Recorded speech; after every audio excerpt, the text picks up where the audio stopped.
experience. In today's session, we'll focus on animated film development. In their masterclass, The Beginning of the Journey, Olga and Tatiana Poliektova will speak about transforming the initial idea of a story into a film about the process of initial artwork, visuals, and storyboarding.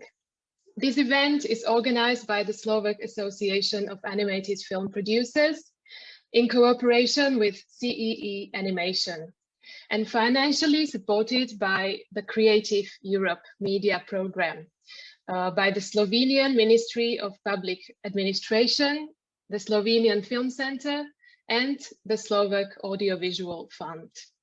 We would like to give special thanks to our partners, the Academy of Performing Arts in Bratislava and the Biennial of Animation Bratislava.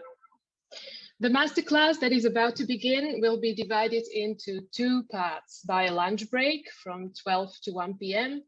and it will be followed by a Q&A session at about 3 p.m.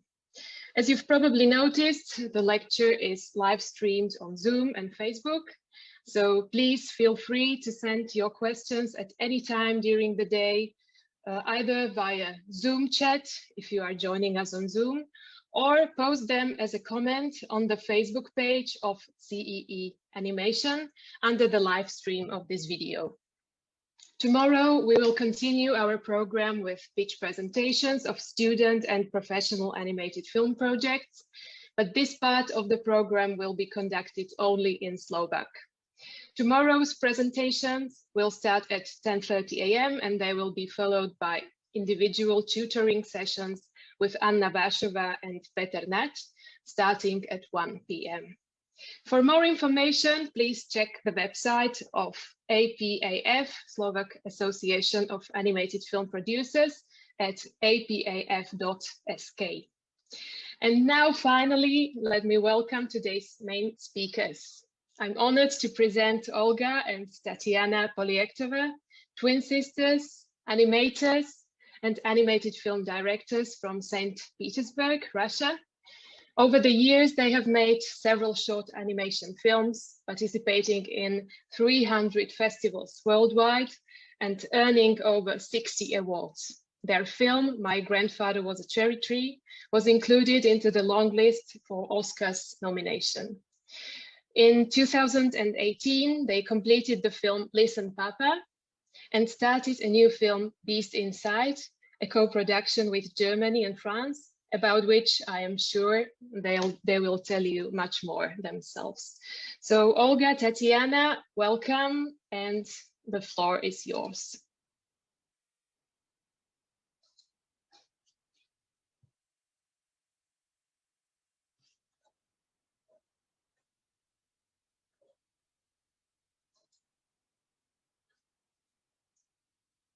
Olga, Tatiana, please unmute yourselves. We cannot hear you.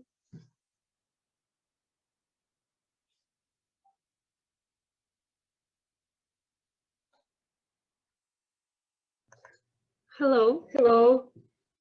Hi, good morning. Good morning. Good morning. We can start? Yes, the floor is yours. You can start. Okay. I'm Olga. My sister is here. We are twin sisters, and nowadays we are in St. Petersburg, and we are very happy to be here, even online. Actually, it is our first experience to give workshops online for such a long time, but I hope it will be good. And I hope you will enjoy the workshop, and our information will be useful for you. We would like to speak about transforming first idea of a story into a film, and about process of first artwork, and about visuals, and about storyboarding. Before getting started, we would like to tell about how to start to make a film. For example, try to sit for an hour and a half in front of the wall, just in front of the wall, and looking at it, try to concentrate on one thing that is important for you, and nothing will come of it. You will quickly start to get distracted and bored. And this is exactly what happens in films that you are not interested in. For example, imagine that you watch a film which you are not interested. You very fast will be bored. And it is not natural for a person to just concentrate for a long time.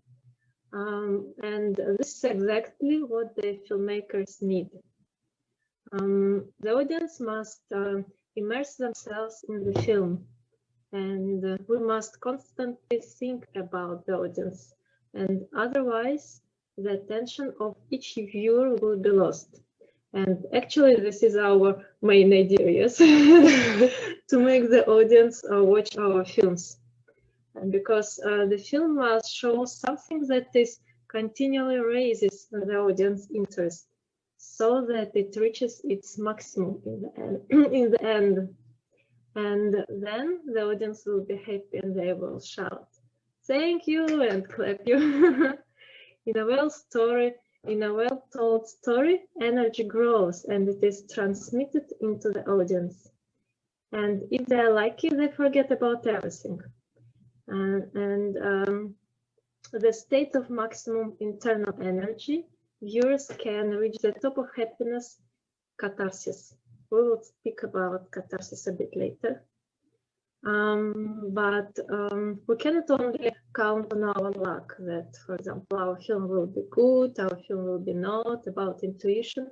We need to calculate all our film. We need to know all the steps, for example, how the film will go, where people will applaud you, or where people will be sad, or where they will think, where they will watch, at which part of the screen. Everything this we need to calculate. And a well-narrated film is also a machine that generates energy into the audience. And this allows us to smile, to cry, to laugh, everything. And in a professional film, this is the plan in which the energy grows. And actually, we can know this knowledge. We try to put this knowledge in our films, and I hope we will try to tell them now to you as well. Okay, let's speak about step one. Step one in every film is curiosity. That's very important to make the audience be curious about your film. It brings the viewer into the world of your story, and it has a simple solution. For example, I will tell you one story about shooting one film. Once upon a time, even before the war, one of the first films called How Ivan Ivanovich Quarreled with Ivan Nikiforovich, it was 1941, was shot at Gorky Studio. It is in Moscow. In the story, the pig, real pig, had to run through a long labyrinth of corridors, pull the paper from the actor's hand and eat it. The task seemed impossible. And a pig is not a dog, how you know, and it is so difficult to teach a pig the real tricks. Naturally, the famous animal trainer Durov was called. He asked for a huge sum of money for those stunts. And the producer of the film refused. But the director said that, come on, it is for the art and we should give him this money. And producer promised to pay. So Durov asked for a pig and a box of jam. After that, he escaped for 2 months. A week before the shooting, the manager went to the circus to see how the things were going. So Durov said that everything will be fine, don't worry. and on the day of the shootings, they send a pig. And Durov appears and says to show where the pig needs to run, like the plan. The director explains, look, here the set, and the pig comes out from here, goes here, down, then it turns again and again, and here is the desk of one actor. From here, With documents. Yes, with documents. And from here, the pig must take an important piece of paper and eat it and run back. How many days do you need to prepare this scene?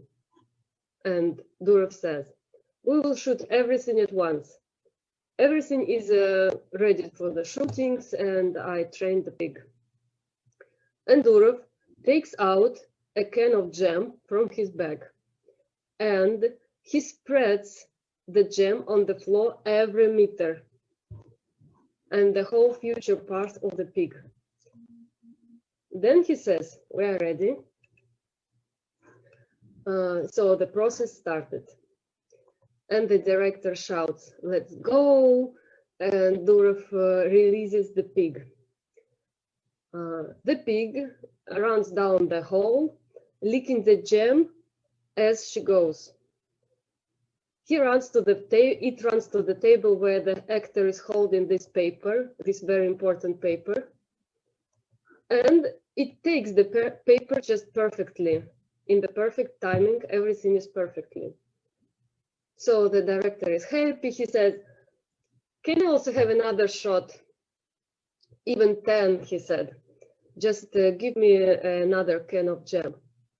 And then film producer shouted, you are the liar, I won't pay the money for such a simple trick. And then he said, Durov said, okay, goodbye, you saw everything, here is the pig, enjoy. And he leaves. And director and all the team is in panic, what to do with this pig, with this jam, there should be some magic happening. Because how is possible that the pig will do so brilliant things just by the jam? And then the director is in panic and he shouts, return Durov, surely there is a secret, it can't be so simple. And Durov is being returned, they apologize, they pay him the full amount of money, and he does all 5 takes just perfectly. And engaging viewers in the world of your story has the same simple solution. You just need to spread kind of the jam all the way, and the audience will run wherever you want.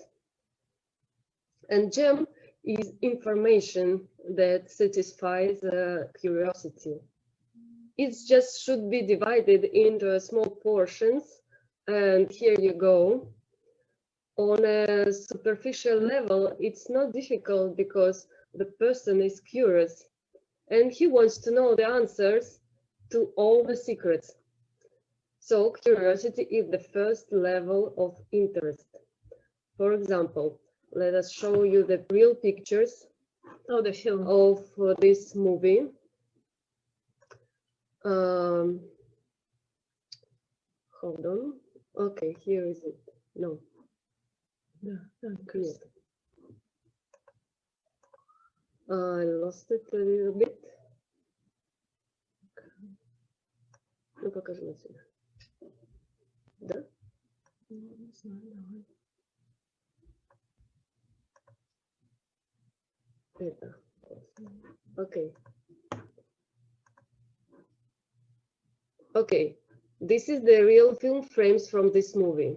There is a pig who is licking the jam. That's why her head is always down there. Yeah, and actually it's funny when you know the story, you can see that the pig is working and licking the jam.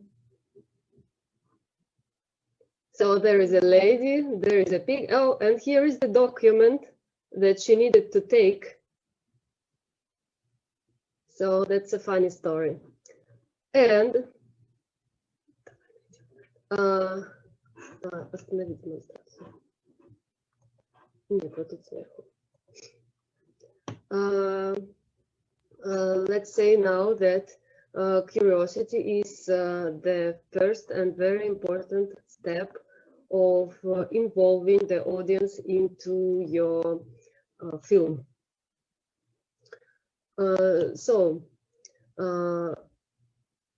Curiosity is the first level of interest. Every time watching the movie, you're always curious. For example, who killed this lady? Or why does her butler is nervous and sweat while being interrogated by the police? Or, for example, what was her niece doing with her friend at this time? Why didn't the dog bark? And it is happening in every movie that you watch. And the film asks the audience the questions, and we give answers drop by drop.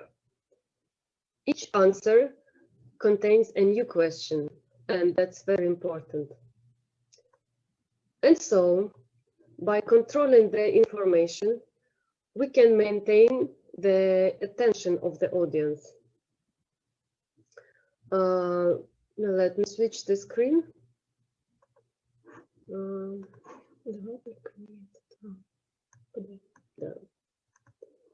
Hold on please a second.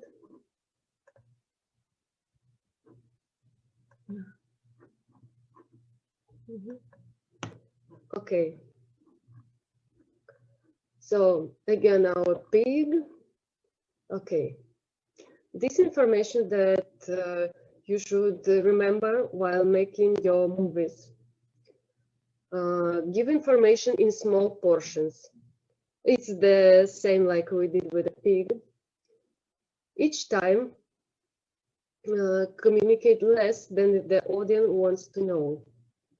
Because you control the information and you are the master of situation. Leave the most valuable pieces of information to the end. You know, nowadays we're making the new movie, and our producer, he's very clever man, and he always used to say to us, please don't show all the information in your movie, because sometimes we ask him, oh, maybe it's not very clear for the audience. What if they will not understand this? And he said, don't think that the audience is so stupid. They will understand.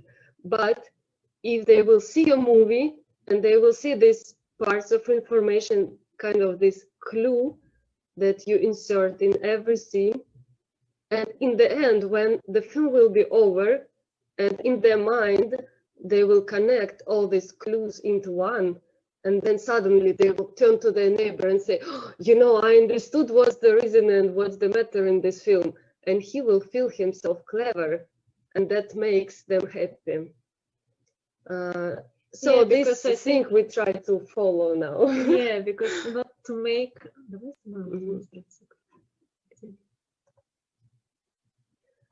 One second. Because the main idea is not to make the people think that they're kind of children or maybe stupid, so they need to feel themselves like film directors who understand the main principles of the film. And you, by giving them kind of a small clues, kind of small steps, where to go, where to watch, they start to be involved in your film. Давай дальше. Демонстрация экрана. And у нас нет демонстрации экрана. And the next is each time communicate less than the audience want to know. And as long as you control the information, you're the master of the situation. Оставь демонстрацию экрана. And we must leave the most important and valuable pieces of our film to the end of the film.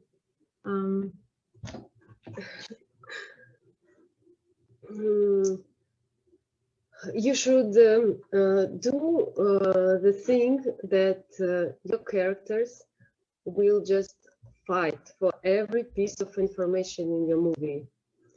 And we want to show the screen, but I think we lost the link. Yeah, so please hold on a second and we will share the screen.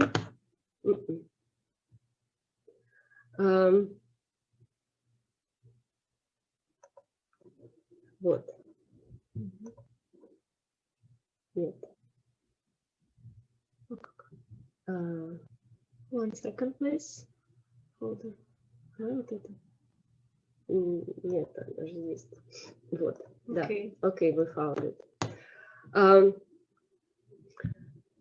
So you should remember then the each part of information it's very valuable for the audience. So leave it and spread it in the whole film, so that in the end people will feel themselves very clever and happy. That's very important. If you tell everything and people will understand what's going on already now, in the beginning, if they understand what will happen in the end, but it happens in some movies, you sit and you see the first frame and you already know, okay, this will happen and this and that. Maybe it will be interesting to see the style and how the story is going, but you already know the final and what will be, and maybe that's not always what the director wants to show. And you know, I always like the movies when the story is going and going, but in the end happens something that makes you say, oh wow, I didn't expect this. And that's the most interesting part of some films, that also you put something surprising in the end, something that people will not, that yes, that people will not wait from your movies.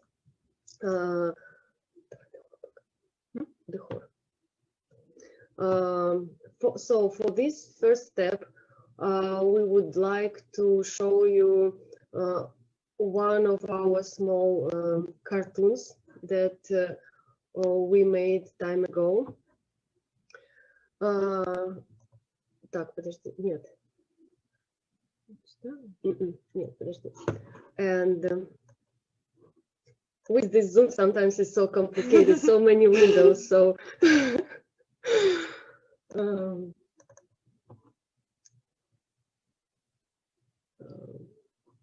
okay.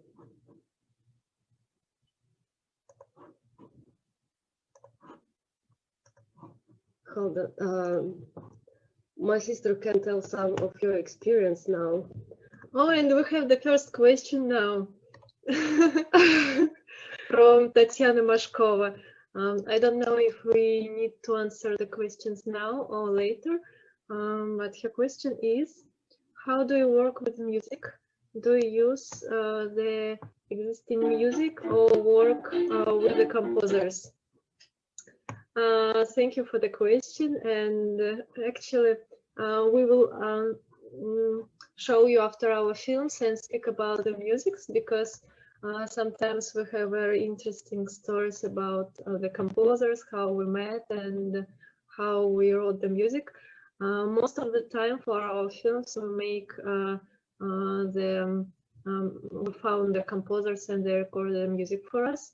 But sometimes for small films, like the film which you will see now, or the film which we will show a bit later, there we bought the music because the films are very, very small, and for such small films we did not compose the music.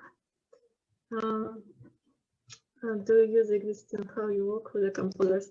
And the story about composers we'll tell us also a bit later when we will screen our films, such as, for example, My Grandfather Was a Cherry Tree, or Listen Papa. Yeah, and the film which you see now, the music there is not original. It's called the Cinema de Horror. I'm not it's not my film, it's film of my sister and one other film director, Filippo Rivetti. They made this film together with my sister. Sometimes actually we make small films separately from each other. It's nice. For example, these films she made while traveling, no? No, partly it was made while traveling in Lofoten Islands, and the idea was born directly there. I'm trying to share the screen, and for the first time it's complicated. So, but we will get used to this. Okay. Вот. Совместное использование. Окей. Сделай побольше экран. Окей.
Okay, I think we are back now.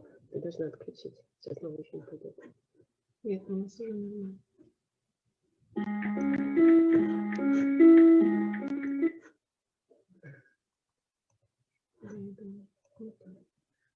Okay, I think we are back, or our video is stopped.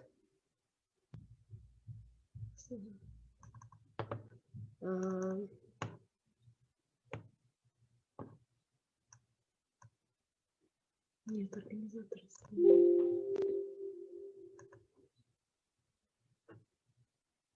I don't know if our video is working now.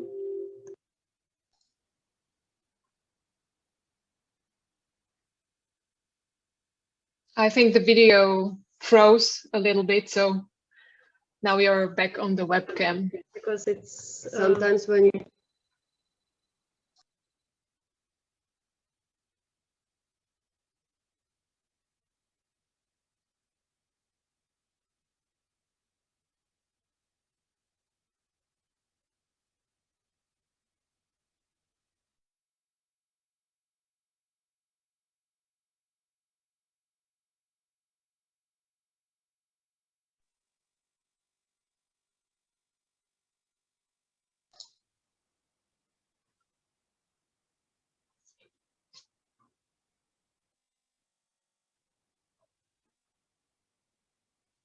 We can't hear you now. Maybe your microphone is muted, or maybe there's some other problem.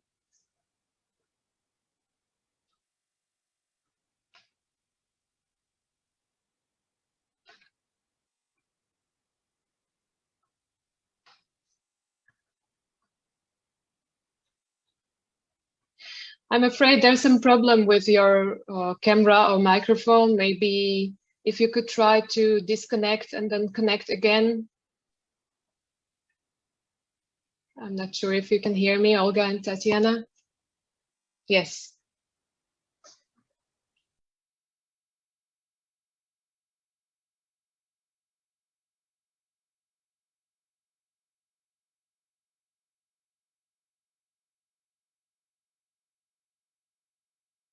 Now we can hear you. Okay, finally. Sorry for that. Okay, I will tell the third time. This film, Tanya was making without me. I was making just a very small part of animation for this film. So my sister will tell now how she was making this film, her impressions while making this film without me, how she was suffering doing it alone, and so on. In this film, it was just a small and easy example about the surprising moment in the end. Because all the film, we don't know why these small potato-looking creatures are collecting these small pieces of mirrors. So that was the main idea, to show something that people will not understand. What's happening, what's going on, why these small strange things go and run somewhere collecting these pieces. So this was part of the interest that you switch on in the movie. And then in the end, we see that one potato looking guy is not the same like the others, because he's not into this job, and he just wants to observe the beautiful nature, and he's just collecting leaves because he does not want to collect these not very clear pieces of mirror. So he's just enjoying the nature around and he's happy. But in the end, another potato guy is pushing him, saying, "Come on, let's go and work with us." So when he comes together with the audience, we see that all these small potatoes are just collecting one big mirror. And this mirror is needed to create a cinema. But as we know that there is such saying that cinema is just a reflection of our life, so we decided to make it very straight, that in reality they will just reflect the real life. They will not make something. They just make the new big mirror to reflect the sunset that is happening from their backs.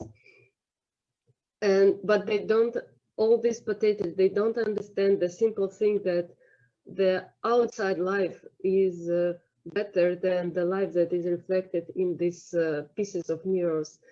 And when our guy is trying to say, "Oh, look, it is just a reflection, the sunset is from the back, and let's go and enjoy it," then the main potato is saying, "Shh, don't spoil the situation, maybe he was collecting money or something." And the main surprise happened in the end. We wanted to surprise people that what's for all this movie, they were collecting these small pieces. It's only to make a cinema that really, it's not really a cinema. So in this short film, we wanted to surprise people in the end, and this is for suits for this first step of curiosity, I think, rather well. So now we spoke about curiosity in the films. I think in the films that you do, you have enough of curiosity to make people sit in their seats till the end. Next thing, okay, for example, let's tell, like, first of all, you give information in small portions always. You don't tell everything from the very beginning. we must remember to spread all the information parts by parts till the end of the film, so that the audience will not understand everything the most important in the beginning of the film. Then each time you need to tell less than the audience wants. So it's like that's why the audience will sit and wait when you give more and more. And as long as you control the information, you are the master of the situation. And also leave the most important information till the end of the film. This is also important. That's why people also will sit and watch what will happen then. They want to know the end of the film. And don't just report anything just like that. Make the characters fight for every drop of information. And then this work will be, and your film will be nice by the audience, and they will sit and ask themselves, oh, what will be next? What will be next? We want to watch it. And oh, and let's remember this example. I think everybody of you watched Nemo. Unfortunately, we can't show the film online, but do you remember that in all these feature films, you sit till the end? And imagine how complicated is it to make the movie of 1 hour, 1.5 hours, and make the audience just sit, watch, and feel nervous because they want to know what will happen next. Okay, in Nemo, let's see. He is a small guy, fish, and he has his papa who is very careful about himself, maybe too much. And then this small fish wants to show his father that, oh, I'm not that shy, and I'm not that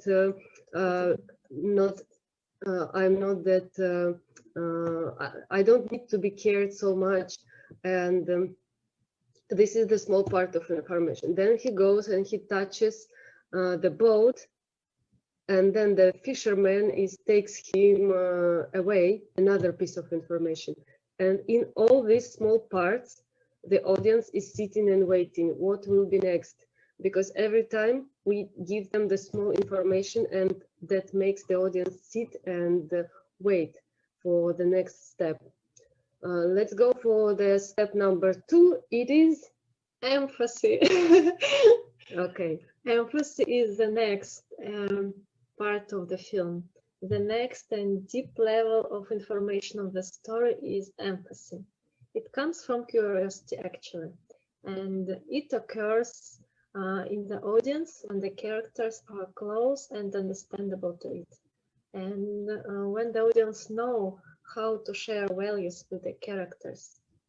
We seem to live and act together with the character, experience together with him, and his problems become close to us.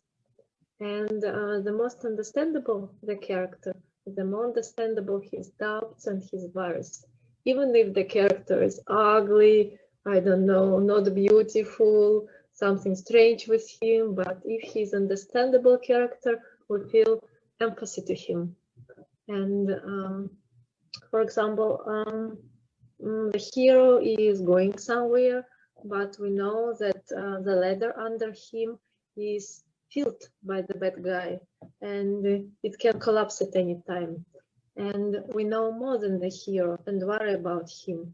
Will he guess that the ladder is under him is filled or not? Will he fall down or not fall down? Will he die? Yeah, maybe. And would he guess? Will he have time to pass the danger pass? And this is our empathy, because we like this hero and we feel for this hero that he will survive and win, I don't know, the golden medal, or he will marry a beautiful princess in the end, or something like this.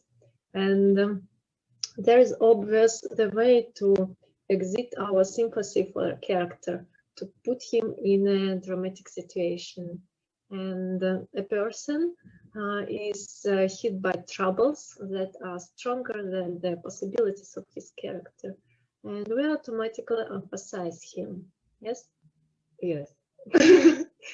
And this happens against our will. This is how our body is programmed. If someone is stressed, a similar stress occurred to our brain. And this is scientifically proven fact. And now let's watch some of our characters. For example, we took 3 characters. Wait, I've shared. Wait 1 second. I hope it will not freeze. So, okay, да. this is it. So, Okay, empathy. Let's look at our guys. Okay, everybody knows Shrek. He's not very handsome guy, but we like him anyway. we will speak now about Shrek, about Cinderella. Cinderella. Well, it is easy to emphasize Cinderella, but we speak about her as well. And the third guy is this, not this hairy guy, but this bald guy with 1 ear and big teeth. Also not very handsome, let's say, but we love him anyway. So I hope you hear us. And let's talk about Shrek. Who is he? He is the main character, and he's an orc. His name is Shrek. actually, I think no one before Shrek knew that who is orcs. And by the way, Shrek, I think it is the first cartoon which won Oscar. Really? I think, yeah. I don't know. And he has a bad temper, but his soul is good. And he lives in a city populated by fairy tale characters, and the appearance of the orc is really different from the rest of other characters. He's the only one kind of orc that brings real fear to the population of the city. Interesting that the first Shrek was drawn as more classical orc, and with a terrible appearance and With a huge nose. With a huge nose, yes. But of course, during the work, his appearance changed. So we empathize him because he's, despite of his green skin and not handsome appearance, he's really kind. He's a really kind guy, and he's doing good things during all the movies. He has some problems, of course, and these problems help him to reveal his character, because in the beginning we are thinking, oh, probably maybe he eats kids like the orcs do, and but no, he's a very kind guy, maybe better than other humans around, and we feel really connection with him, and we always follow what will be next. And did you know that orc is larger than a human, and his height should be like 50 meters. If to believe the real myths, orcs are exactly 2 times higher. 2 times higher. However, in the cartoons, Shrek, so high, yeah. Yes, Shrek was changed to be way less because it was better to see this kind of measures in the frame. So he has a big green body and ears, and ears are rolled in kind of tubes on his head, and he has a potato-looking nose and wide mouth, and he has very expressive eyes as well, with long lashes and eyebrows, and as you know, the eyes are the mirror of the soul. So that was people love him for his eyes. Not for his eyes, but as well. And the main character, he's not eating humans as we say, but he likes that people are afraid of him. And for his personality, he is very unsociable, and he lives the lonely life, but he doesn't regret of that. But despite of all these negative things that he has, and he's very good natured, and he will never leave the friend in trouble, and that's what we like in him. Next one is Cinderella. My sister will tell about her. Well, to emphasize Cinderella, it's not very hard because she's such a beautiful young girl, and she is a princess whose mother died, and she became and she started to work hard, and she cares about the other, about her friends, about animals who always come to help her.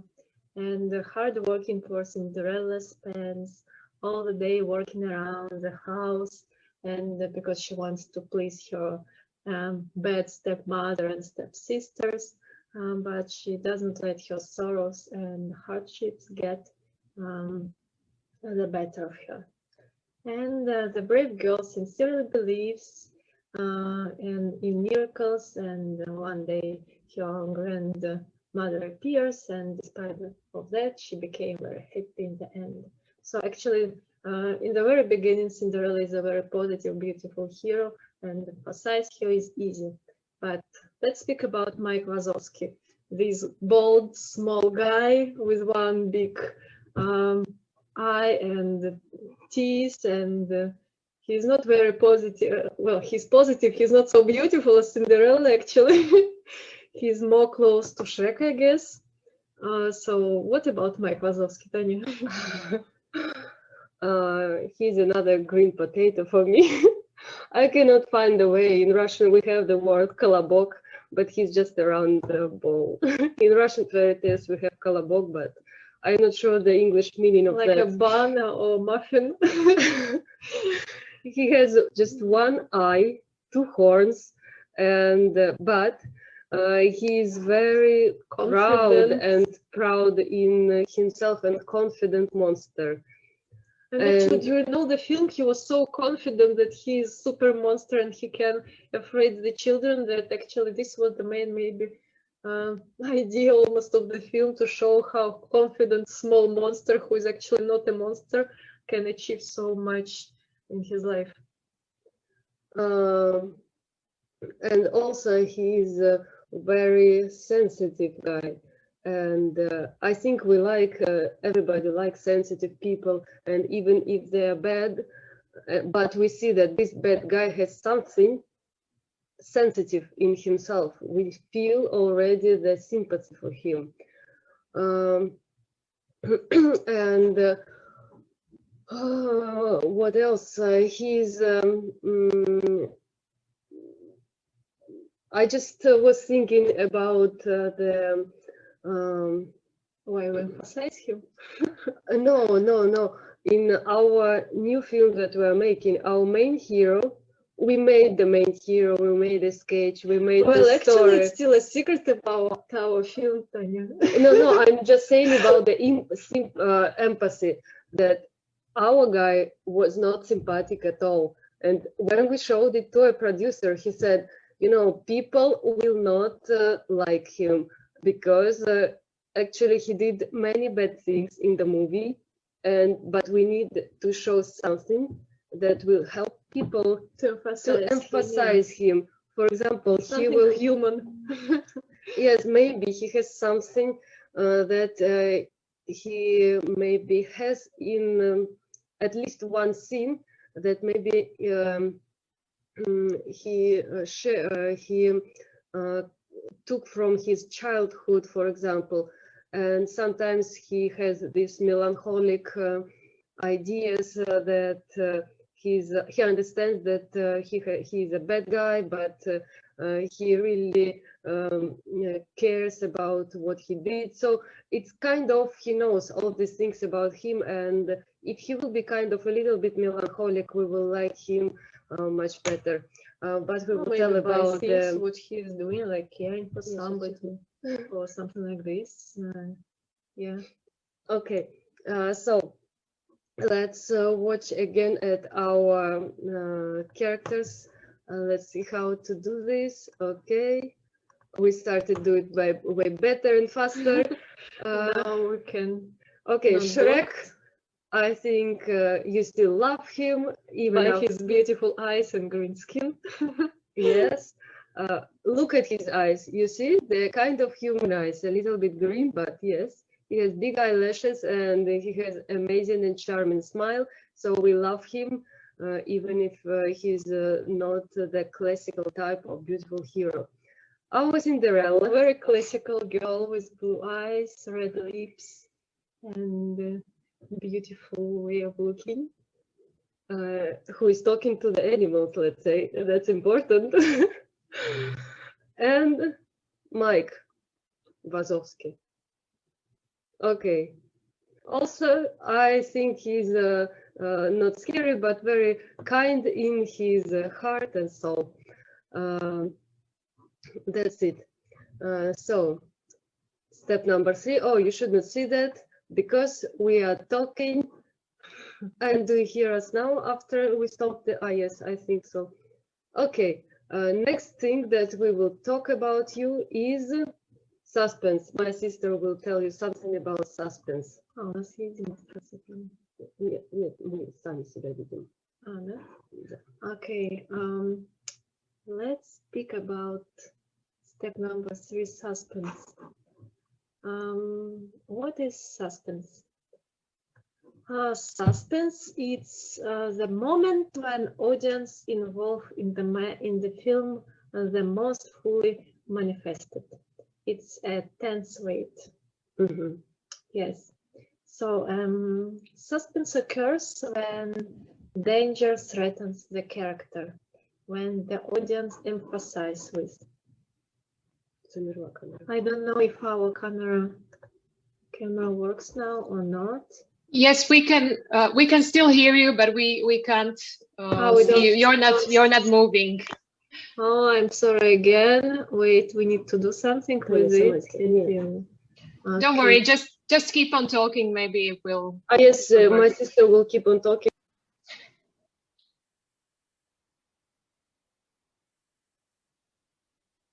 Okay, now I'm afraid we've lost you again. You found us again. And now you're back. Now we are found and we are moving. Yes. Okay. I don't know what you have heard. Okay, step number 3 is suspense. Speaking about suspense, suspense is the moment when audience involved in the film the most manifested, and it is a tense weight of the film. Suspense occurs when danger threatens the character, for example, and the audience emphasizes with it. When death threatens some good guy, for example, to whom we are falling in love with, or for example, when this character is afraid, and I'm afraid for him as well. Yes, and there are always in the film there are so many examples. We will tell about it later, and you will understand where the suspense is. For example, the guy wants to find some, I don't know, killer, and the audience wants to find him as well. And if the audience care about the hero, care that the hero will not die and does not want him to suffer, then suspense arises. Suspense is somehow an emotional reaction and kind of excitement and anxiety and fear also, and it pushes us to find out what will happen to a hero next second. We have and suspense is also something like a final. It is something goes well, and then you will get suspense suddenly. Let me tell about Hitchcock. Okay. Do you know that the director who made this Invented kind of. this meaning of suspense is Alfred Hitchcock. He called suspense the most intense representation of a dramatic situation that is possible. Hitchcock said that when he started to make films, he was an unknown director, and he thought, oh, how can I make all these stars so that they will wish to act in my films? We need to make a story that has something mysterious and disturbing in it. We need to awaken their feelings. That's what will bring the story into suspense. And once he told to a French director, Truffaut, when I make up stories, it's not the character that worry me most, but the stairs that creak. What is it? Truffaut asked. Stairs that creak can collapse under the heroes, and I call it suspense. The hero is going somewhere, and we know that the ladder under him is filled by the bad guy, and this guy can collapse in any time, he can die, and we worry about this guy. Would he guess? Will he survive? Will he have time to pass this dangerous way? And let's remember the simple fairy tale about the little red Riding Hood, and she's walking into the deep forest to her grandmother, and the wolf is always watching at her from some behind of the trees and wishing to eat our little girl. And this is suspense. You know, Granny meets the little girl under the blanket, and the granddaughter does not know that under the blanket is not grandmother. Can you imagine? This is suspense. So we know that there is a wolf, but no, she does not know, and we worry about the girl, what will happen, and this is suspense. Suspense is kind of the threat. I want to show cartoon now. Which one? Черепахas. Okay. I wanted to show now the cartoon. This cartoon I made also without my sister. Okay. Оно у тебя здесь сохранено. Где? На папке. So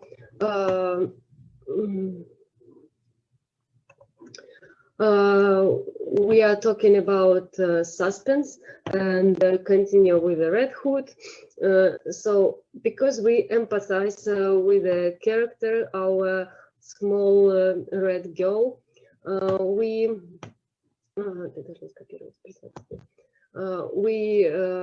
really feel worried about her, that the wolf will eat her and something bad will happen with her.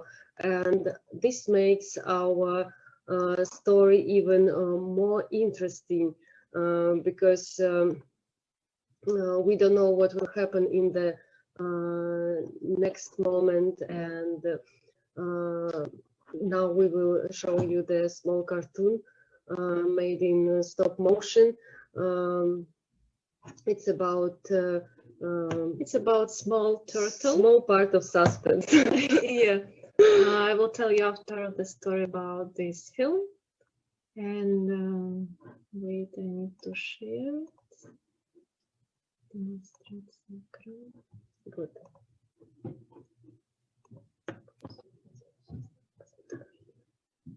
Okay.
Okay, I think we are here with the sound and video. Okay, this film I was making in Spain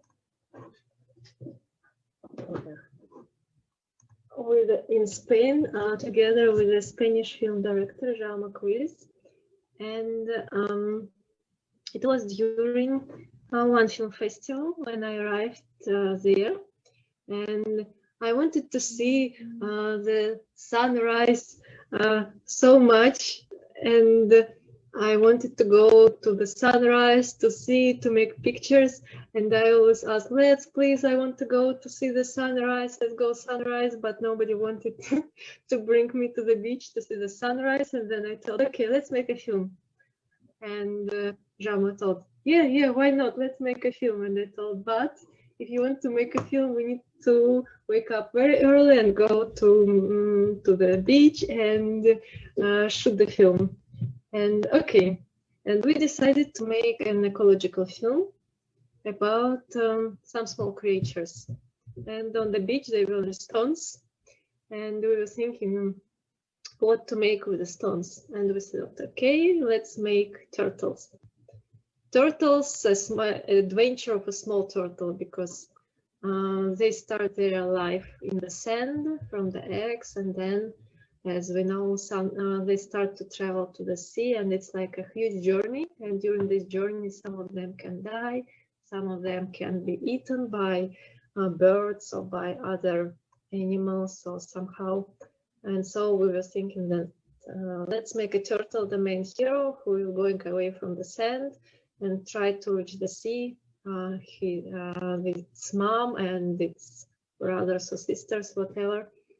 And on the way, during this its journey to the sea, it meets a monster, and not a usual monster like a bird, an animal, or somehow, but a garbage monster, because many people leave garbage everywhere, also on the beaches, and it's a big problem.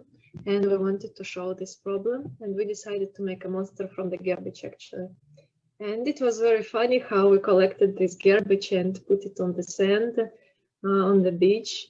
And so this small turtle meets this monster of the garbage, which eats the turtle, and turtle almost on the end, on the peak of the dying. It is suffering, the heart is beating less and less, and maybe we're thinking that the turtle is dying.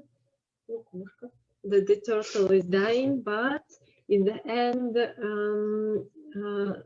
monster starts to appear because people start to get rid of the garbage, and turtle is alive and meets its family. Everyone is happy, and it's very small film, but with the idea of ecological idea. Let's save the turtles. And good story. Let's continue with our suspense, and that when the audience know what will happen, for example, in the Little Red Hood, the audience know that the wolf is hiding under the blanket, but the girl does not know, and we are trembled from fear because we don't know what will happen next. And we try to show the character, oh please, there is a wolf, don't go to this place. You know, it's always happening in this kindergarten stories theaters, when they show little children the stories about the bunnies and the fox, when the fox is hiding behind the house and there is a bunny who is walking, and the children are screaming loudly, please, bunny, watch, there is a fox, don't do this. But there is it is a suspense, and it is called open suspense, because we know where is the danger?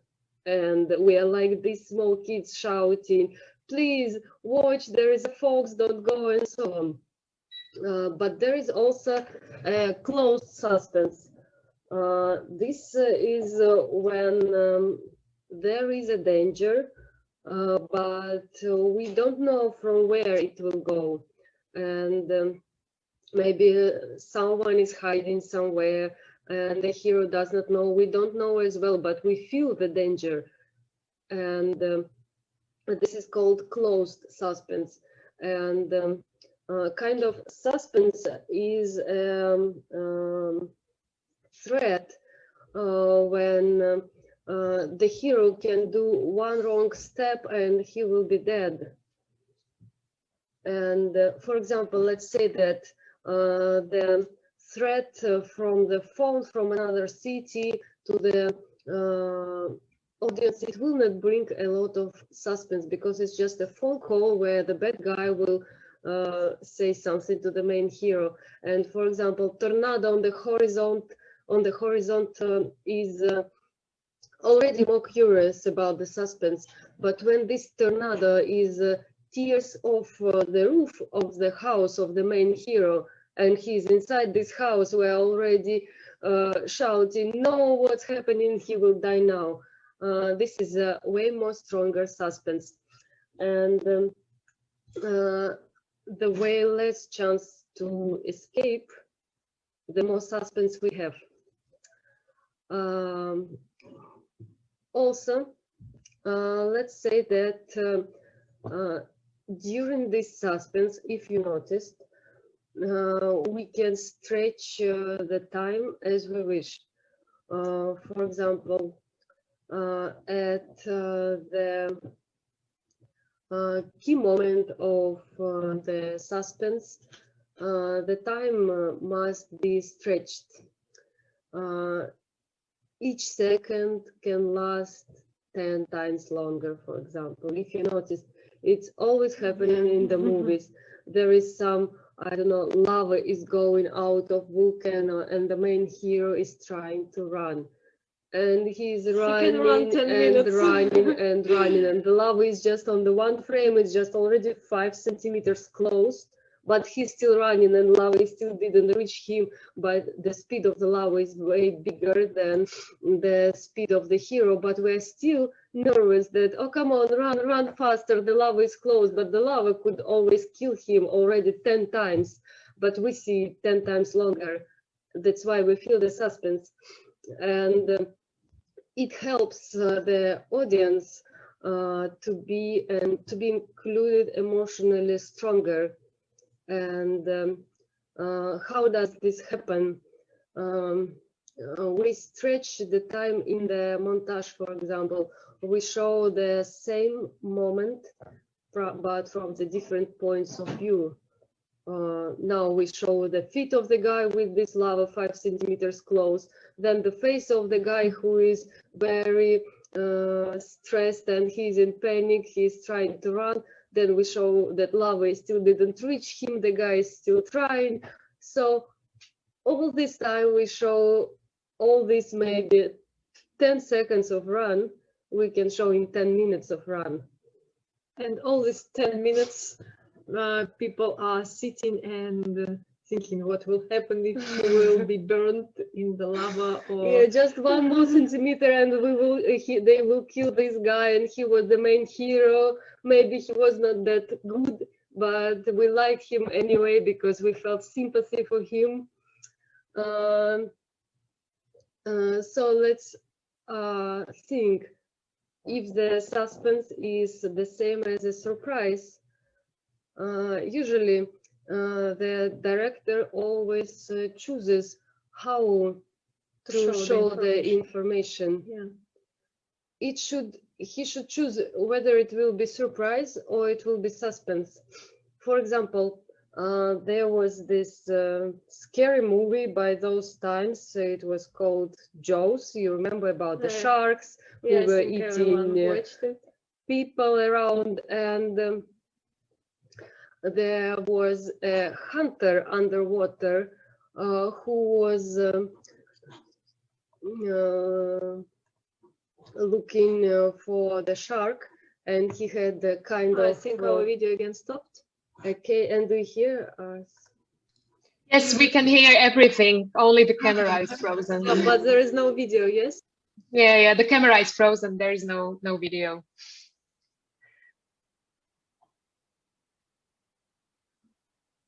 Okay. Okay, you're back. Maybe the distance between us is big, and we still have winter, and it is frozen. Let's say that when in this movie Jaws, the hunter underwater, they were looking for a huge shark, and but this shark it broke the iron cage where was this hunter, and the hunter just escaped, and now his friends are trying to find the hunter, and we don't know what will happen. It's just the dark blue ocean, and there is no hunter, and everyone in the audience is scared because they are in this deep ocean looking for a hunter who was escaped, and there is a huge shark that is somewhere close, and we don't know what it will be. Well, we can. But suddenly, because suspense requires an atmosphere of anxiety to be created, and it helps to create this atmosphere itself.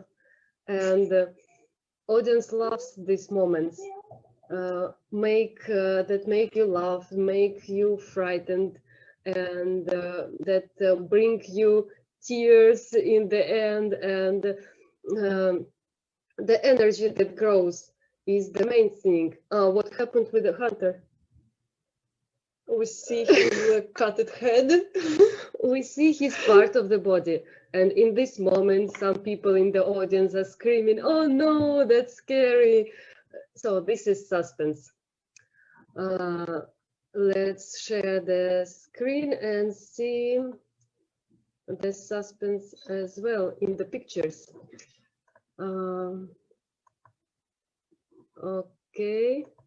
Okay, step number 3, suspense in the pictures. Do you remember this moment in Shrek? Or Shrek, in Nemo. In Nemo. Yeah, when father wants to find his son, and then he found Dory, this fish who always forgets everything after 5 seconds. And together they are like a good couple. They are going to find his son because his son was stolen by a fisherman, and they are going to find him somewhere in the city. And they need to go through the almost maybe half of the ocean to find him. And then suddenly the shark appears from the darkness, smiling with its 100 teeth, and they're shouting and started to run away. And at this moment we feel the suspense because we don't know what will happen with the heroes.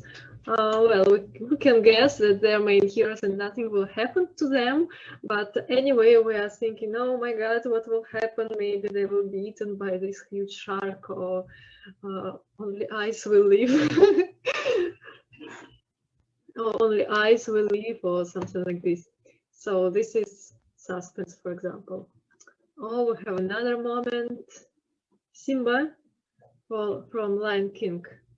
What is happening here? This Simba, the future king, and he has an uncle, and his uncle always wants to be the king instead of young Simba, or instead of his father, who is the king now. And his uncle is telling him, "Oh, Simba, do you want to go?" My cat is speaking a bit. And his uncle is asking, like, do you want to go to the canyon to walk there, I guess? And Simba is going there, And his uncle has a friends, hyenas, very angry, also with the big teeth and angry eyes. And angry eyes. And they frightened these antelope animals, and they start to run like a mass of, like a wave of danger. And this poor Simba is running around them, shouting like, help me, somebody. And so in this moment is also a suspense, because we don't know what will happen to our poor Simba, if he will be alive in this danger of wave of antelopes, or he will find a way to survive. But after he survived, except his father, but it's other part of the film. Okay, we talk about this 3 steps, and I hope, okay, we still have the video. So let's say about, remember our 3 steps. Step 1 is curiosity. Step 2 is Empathy. and step 3 is suspense. So these 3 steps are very important, and you should always remember them, so that the audience will be always with you till the end of the movie. Let's speak about. Let's show cartoon. No? Okay, which one? Tomato Story. Oh, we have Tomato Story later. Oh yeah. Okay. We don't watch cartoon. Let's speak about dramatic situation. Dramatic situation is when a person is in kind of hopeless situation here and now, and this situation makes the person act because he must find the way out from this dramatic situation in which he has fallen. A dramatic situation is a kind of barrier that must be overcome in order to go on. Because after overcoming this situation and this barrier, the hero can go further. In every film we have dramatic situations. Well, in every good film we have dramatic situation. Yeah, we can remember, for example, a Soviet cartoon, Winnie the Pooh. I don't know if you watched it. It's a very good one, cartoon. And let's open the picture we have here. Yeah. Так. Oh, 1 second.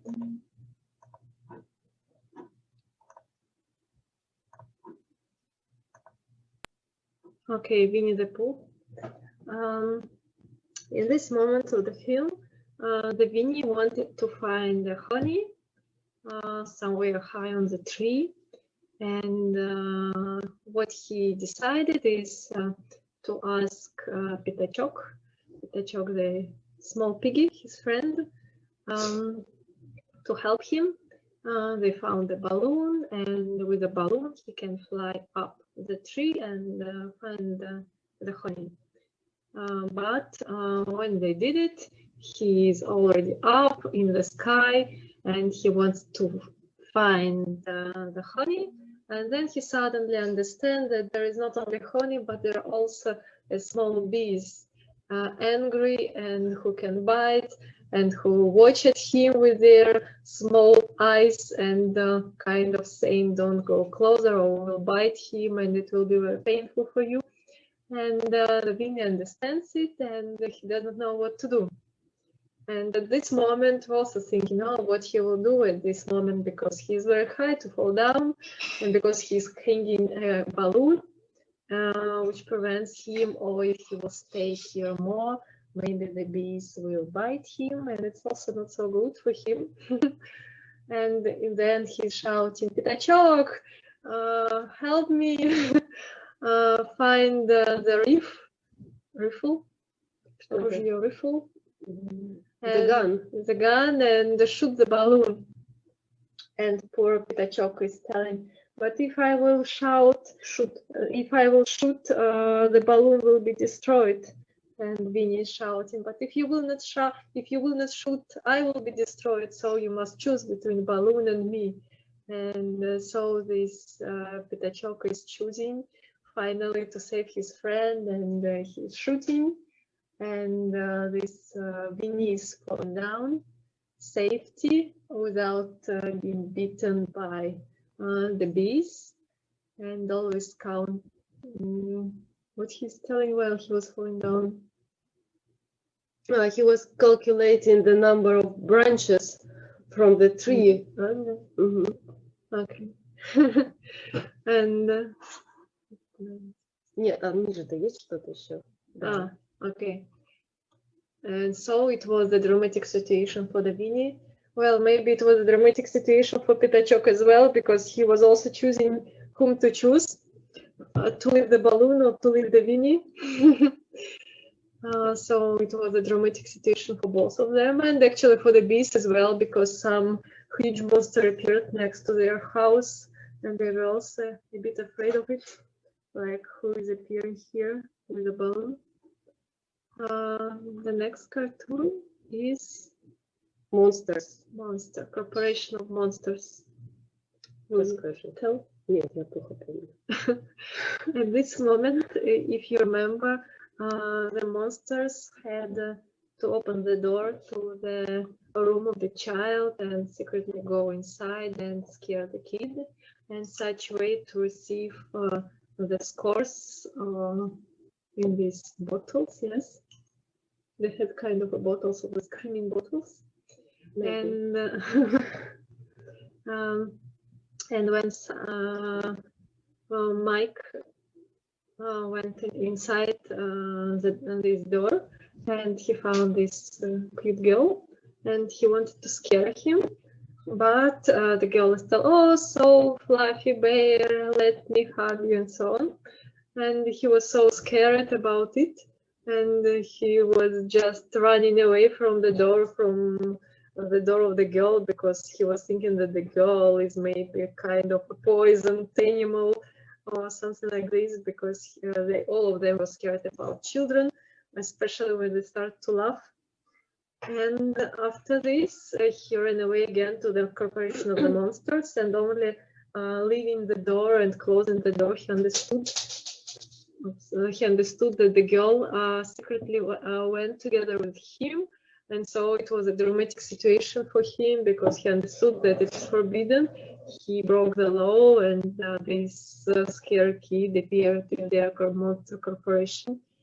And it was kind of a very dramatic situation for him, because he had to choose what to do with this girl, how to solve this problem with her, that he needed to return her back to her room. And that's why he is so scared here, actually. Okay, if there is another dramatic situation to describe now. Okay. Остановить. Ага, да. Okay. And there is also example about Shakespeare and Romeo and Juliet. Nobody needs to see to remember when young Romeo has fallen in love with Juliet, and she loves him, but their happiness is impossible, because their families are the biggest enemies. And what will they do?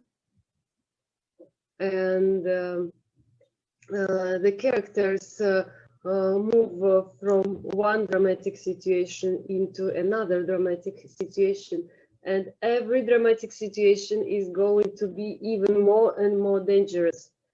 And for example, Romeo meets Juliet in the this carnival kind of, and he's in love. But the dramatic situation is that their families are enemies. One dramatic situation. Then he sneaks into her garden, and it is also dangerous because he's on the territory of his enemy. Another dramatic situation. Then Romeo kills Tybalt. Another dramatic situation because now their families are really, really angry. Full of dramatic situations. So you know, every good film is the master of it. going from ups and downs, and every film should be not flat, but it goes from one dramatic situation into another one, and another one, and more and more and more and more. So this will help people sit and watch and wait what will happen after. And as soon as the hero will solve one dramatic situation, he should get into another one immediately. And this will make people still feel in tension and involved into your movie. So there are many examples about dramatic situations and about suspense that we feel because of these dramatic situations that every character has. So even if to remember again Lion King, yes, there is also so many dramatic situations started even from the birth of Simba. Like in the beginning, he and his friend Nola, I guess, yeah. They are, for example, went to a dangerous place, and then his father punished him, but because they are small kids, they want to play, they want to discover new things. Then he again went to dramatic situation with this antelope who almost killed him, and then again a big dramatic situation when his father is dying. Oh, I still remember I have this part of the film when this uncle is hanging his pole of his father, you remember, and telling him like you will never be a king and throw him away, and this poor daddy is falling down, shouting, and I think it was so much intense and dramatic situation that everybody is crying. All the kids were crying in this moment, almost like in Titanic. And I remember we were meeting with my friends when we were small, and we had a premiere of this cartoon, and we were sitting, and all the kids were crying at this moment. It was such a big dramatic situation. And actually, to watch later, it's as well like after this, Uncle told, go away and leave us because it was your fault, and such way. If to watch the cartoon step by step, you will see also step by step all the dramatic situations which happened to Simba and his friends and so on. But the end was good. And with this raising the danger level of the film, it always help us to sit and watch what will be next, who will be dead or who will be saved, or what will happen if he will be a king or he will be forever living with this piggy in Africa. And if he will meet his friend Nola, his mother, and if animals will accept him and he will become a king. And so this film shows very good about the dramatic situations of the films. Okay, now we talk about dramatic twists and turns. Imagine that you caught a small goldfish somewhere in the river, let's say, and you have it in your hand, and it trembles and trembles in your hands, and you're about to throw it back to the river, and suddenly it is whispering, say one wish, please, just one wish, I'm so weak, I will die now, I can't wait. And what to do? You're standing, you know that the fish will die now, okay? Because it has just one last breath, and it is asking for you what to wish. Our video has stopped again. But we can still hear you, don't worry. It's just another suspenseful situation.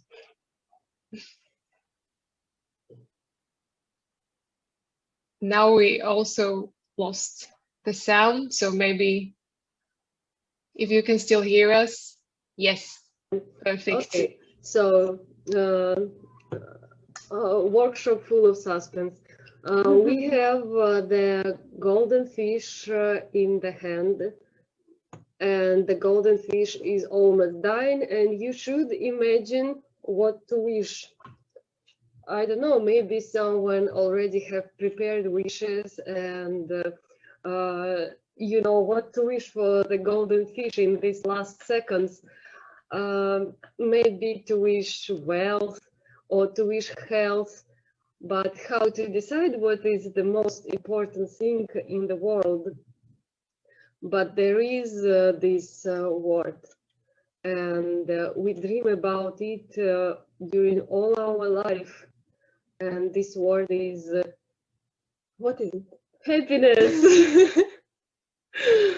When there is a happiness, we don't notice it, and when happiness is not here, everything else is meaningless, because happiness is what we go from our birth to death, and whatever we do, we want to be happy.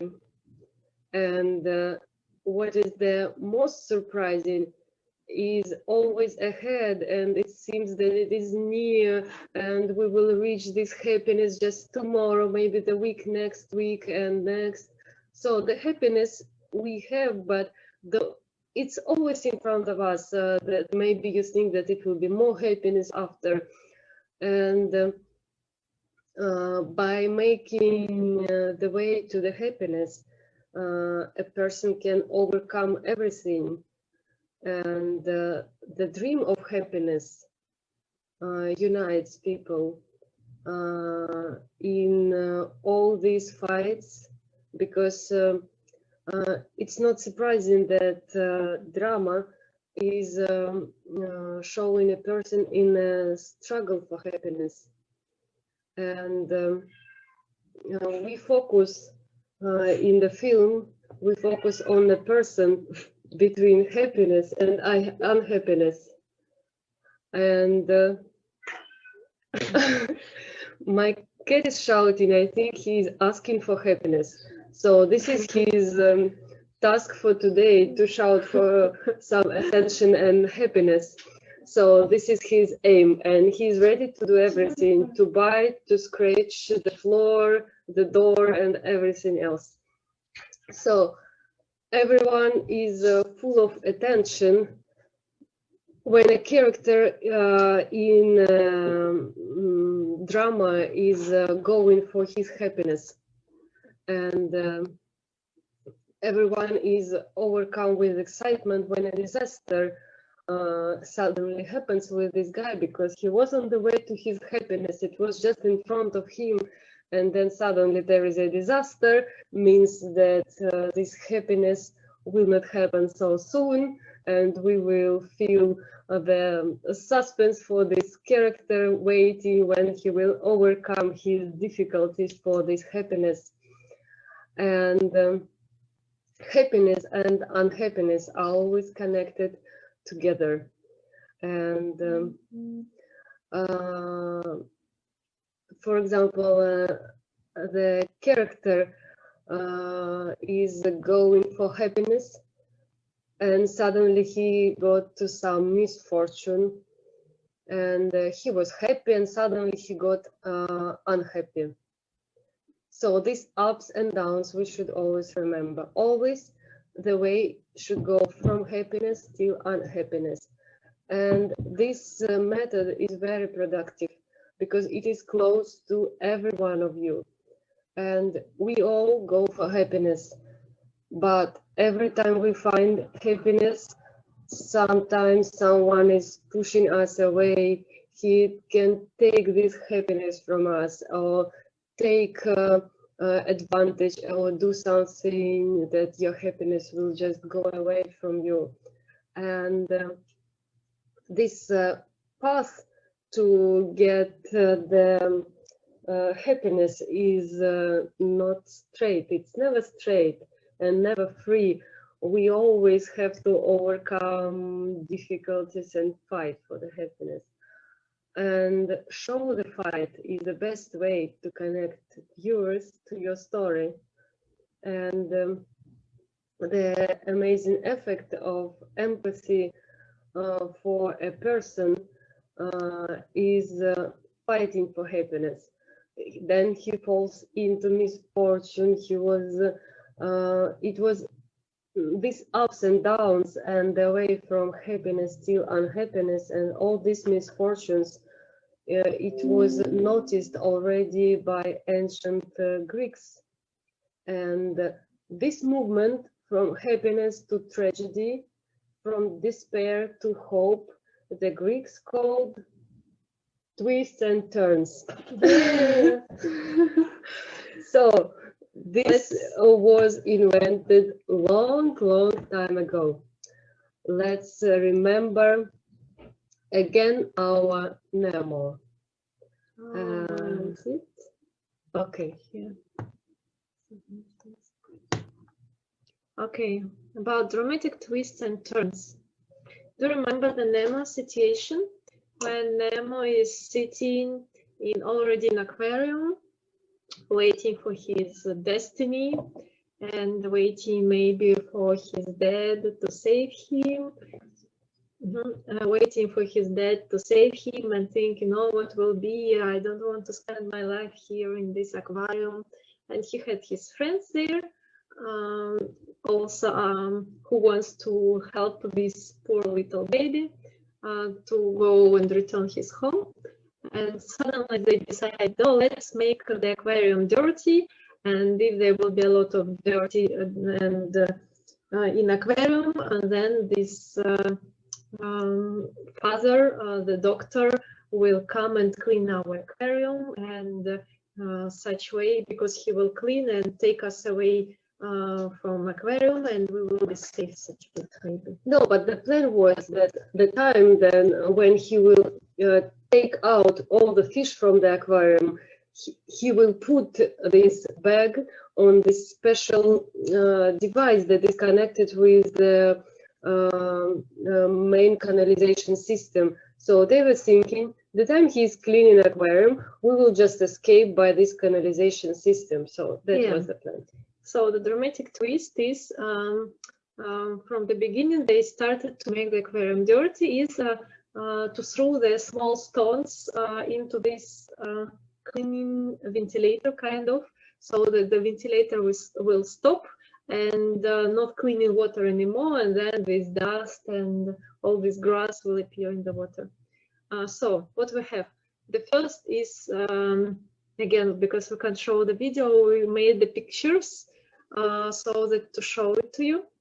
So it's like in the beginning, you see they finally made the water dirty. It is the walls of the aquarium, it is dirty, and the star is happy, telling like, hey, we made the aquarium dirty, look, now he will come and notice that we made it so dirty and we will be saved, like we made our idea come true. And what has happened next? Then the girl appeared, like a small monster appeared, and the man took the Nemo from the aquarium. But you should say that in this moment, the dramatic situation is that all these fishes in the aquarium were telling Nemo, everything is fine, we live fine, but there is this small monster. She was the daughter of this man. maybe, or kind of, yes, maybe the daughter. Kind of, it's the daughter. And she is a monster, because on the picture that the guy had, the girl was holding the bag with a dead fish. So everything fine, but this monster girl can come anytime. And this is also the dramatic situation, because we are waiting if everything will go good, if they will manage this plan. But suddenly the girl comes, and this is the twist, because the girl comes and she spoils this plan, because she starts to knock the glass of the aquarium, saying, oh fish, give me the fish. And father decided to take this Nemo fish into the bag, and everybody was thinking, oh, poor Nemo, he has died, and people, audience also is thinking, oh, what has happened? But then Nemo opened his eyes and telling, oh, I'm alive, I'm just pretending, relax, guys. And what is happening next? Then father appeared in these seconds with Dory and their friend Pelican trying to save the Nemo.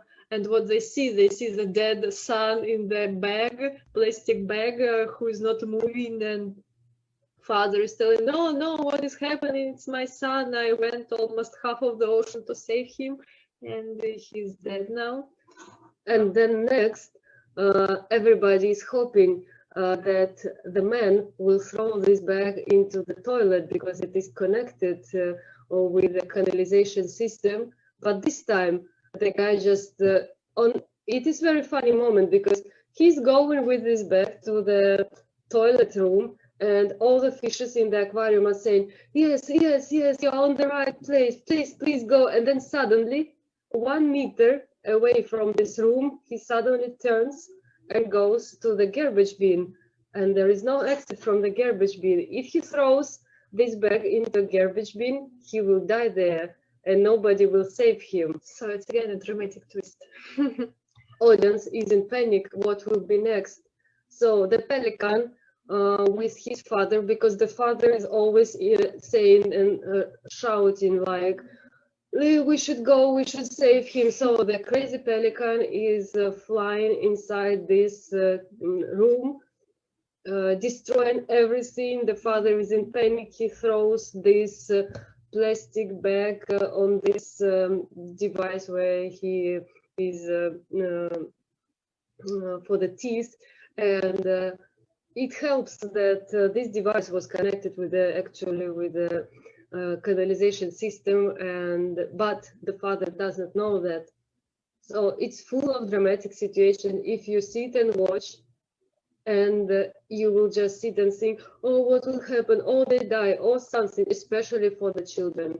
And if you notice, the more we go to the final, the more we have this dramatic situation. They start to be stronger and stronger. It's not the same easy dramatic situation that we had in the middle, maybe. The shark is not same frightening as the death of the son. So it goes always higher and higher, the dramatic situations, and actually it is very visible in the full-length cartoons and full-length films. It's not really so visible in short cartoons. Well, maybe there is no huge dramatic situation, because it's very hard to make dramatic situations in a film which is lasting maybe 2 minutes or 8 minutes or so. But in big full-length films, it is very visible, and it is always going by this kind of a plan. And if you know this plan, you can always sit and watch and analyze it. But well, for the short film, maybe one dramatic situation is enough, for a very short film.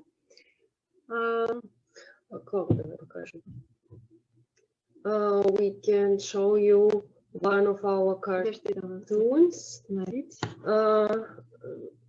Hold on a second, там в папке сидит. У нас видео идет, да? Да. Нет, ты папку сначала открой. Остальные закрой. Ты говори пока. We made this cartoon time ago as well.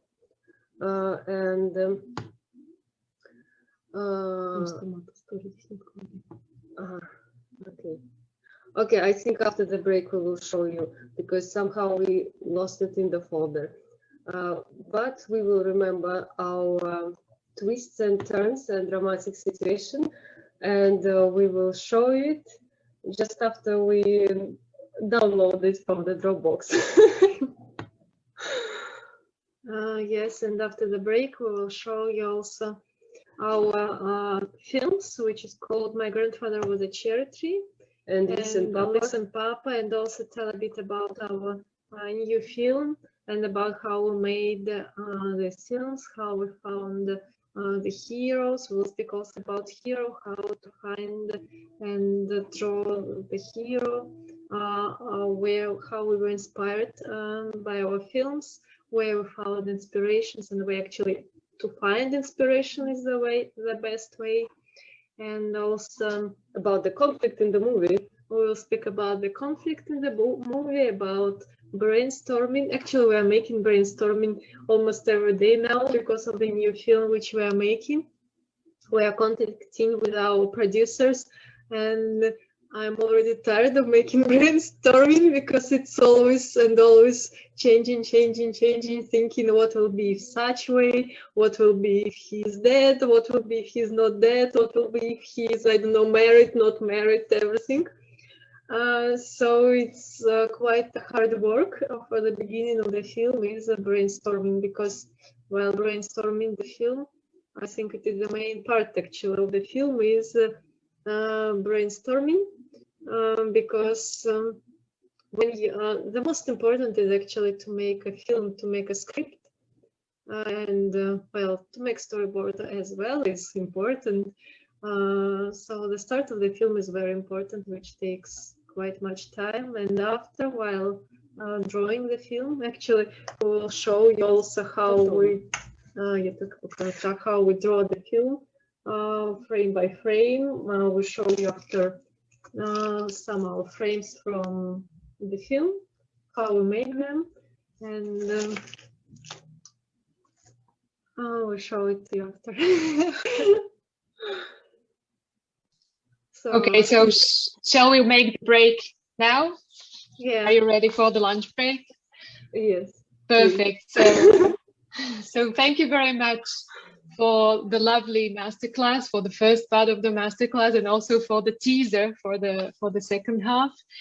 I'm sure all of our viewers already have many questions, so feel free.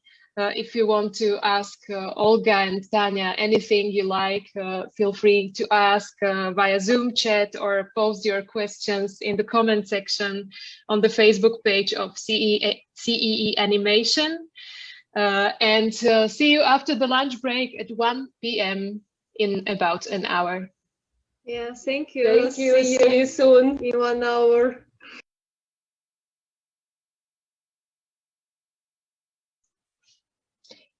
Hi everyone, and welcome back to the CEE Animation Experience with Poliektova sisters. In their lecture called First Steps of Animation Film, they are focusing on animated film story and character development. Let me just remind you that if you have any questions, don't hesitate to send them via Zoom chat or post them as a comment on the Facebook page of CEE Animation.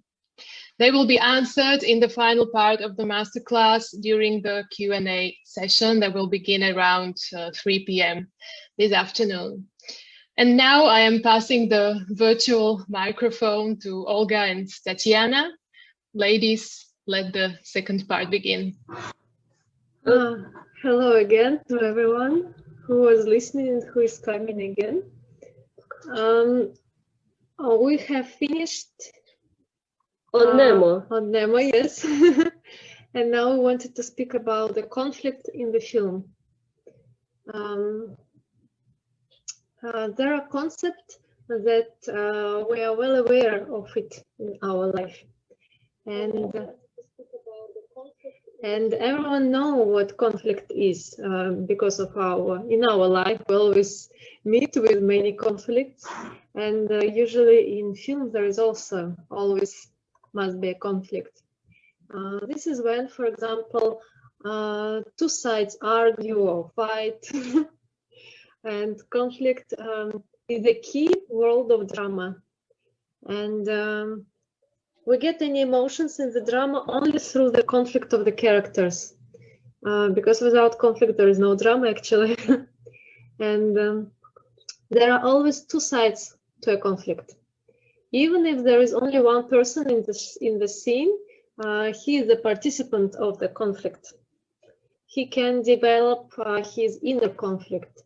For example, he can struggle not only, for example, I can struggle not only with my sister, but I can, but I can struggle with my inner devil or angel inside me, or with my some doubts or hesitations. So I can struggle with myself as well. So it's also a conflict. There is always conflict, or with somebody, or with myself, or it can be a struggle, conflict with nature, or I don't know.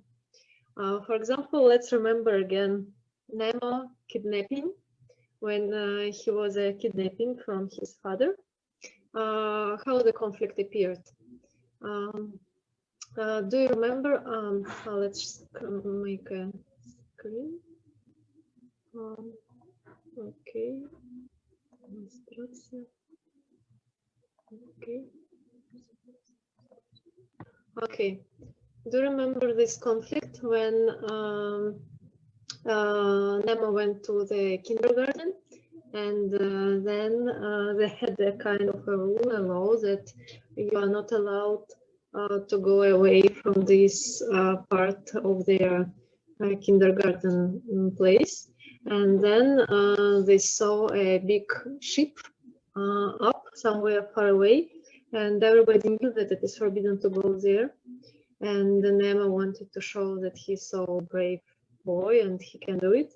And then father appeared and he told, no, Nemo, don't go. We're here. We are not allowed to go there. And the conflict appeared with his father, because father was too protective to his son, and Nemo had because Nemo had one fin smaller than the other, since he was a child, and Dad always was thinking that Nemo that it makes his son very vulnerable, and Nemo he was very stubborn, and he wanted to prove that it doesn't mean this small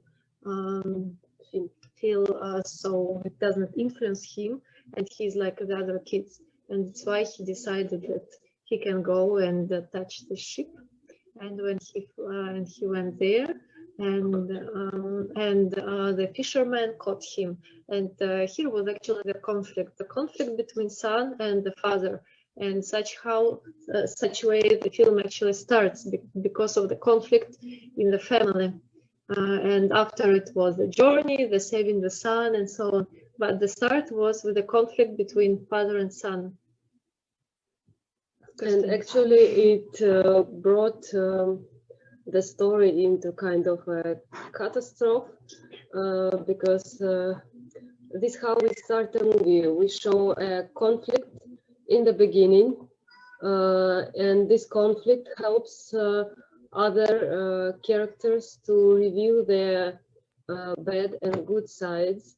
And okay, there is a picture when Nemo saw the man who finally caught him into a plastic bag and kidnapped him. So the matter is that in every story we should have a conflict that will help us to develop a story. Let's say now that after the diver catches Nemo, his father, he just can't help him. And is the conflict resolved? Now they are both like in dramatic situation, and the father has inner conflict because now he's thinking, where is my son? What will happen to him? And so on. And conflict helps us to experience the feelings of the characters as our own emotional experience, because we feel together with the character, and we feel their feelings are close to us. And the real quality of the plot development is it's unpredictable. And if the viewer guesses about the character's next move, your efforts are not valuable anymore, unless they do something that you don't expect. If you don't expect this move, the story will be good. For this item, we would like to show you our short animation film. My grandfather was a cherry tree that we made several years ago.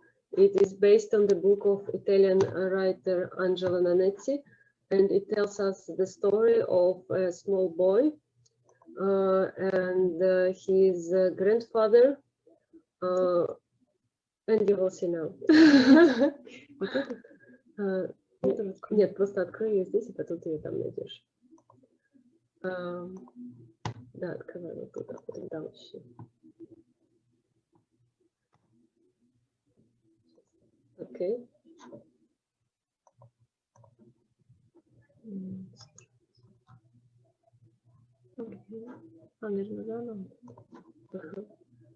Just a second. Okay.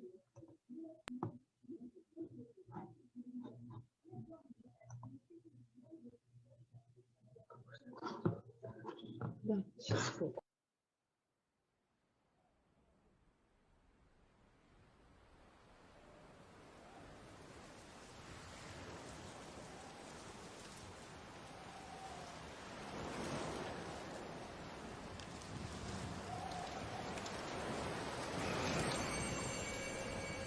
Когда я думаю о дедушке, мне всегда вспоминается тот день, когда он научил меня слушать дыхание деревьев.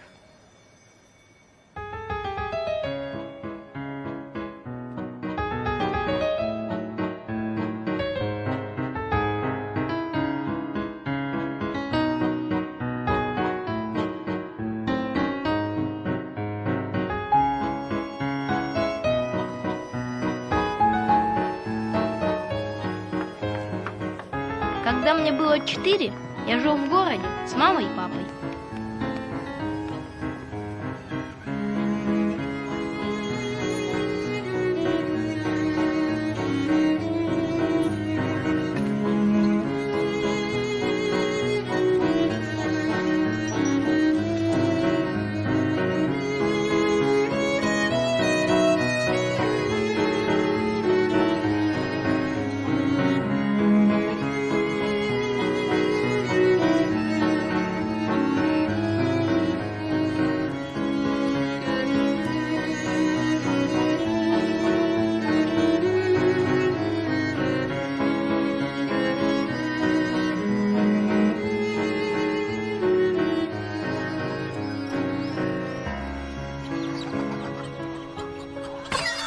Еще у меня были бабушка и дедушка, которые жили в деревне.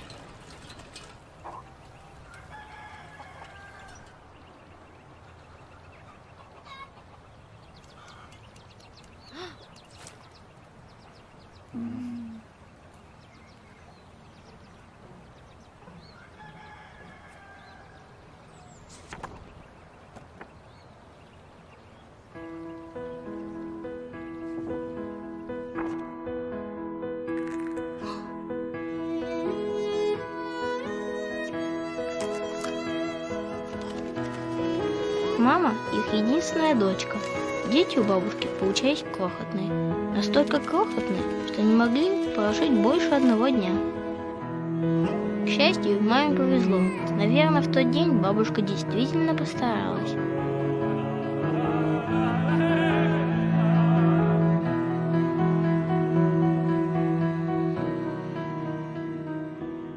Когда мама родилась, дедушка пошел в деревню. Вернулся он с молодым саженцем вишни.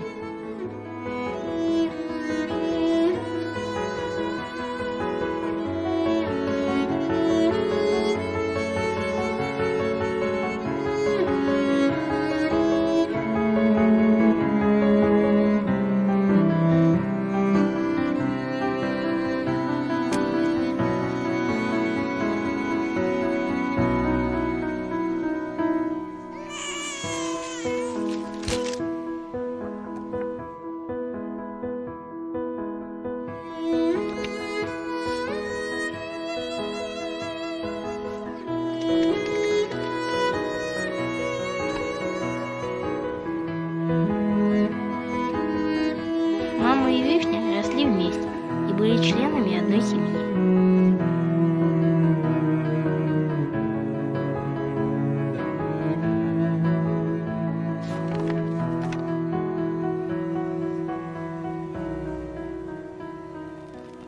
Был май.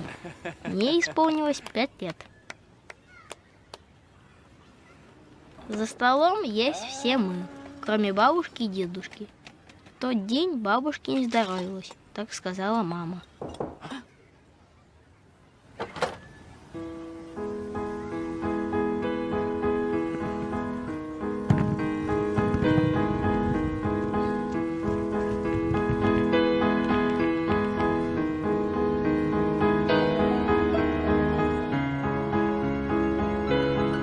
Так я узнал, что у бабушки больное сердце, и мы с мамой временно переехали в деревню.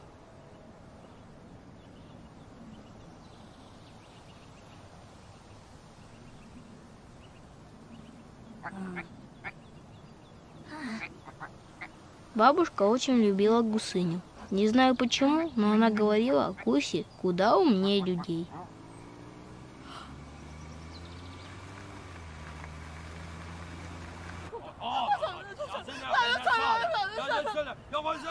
Папа приезжал редко, потому что ему надо было работать. И они с мамой все время ссорились.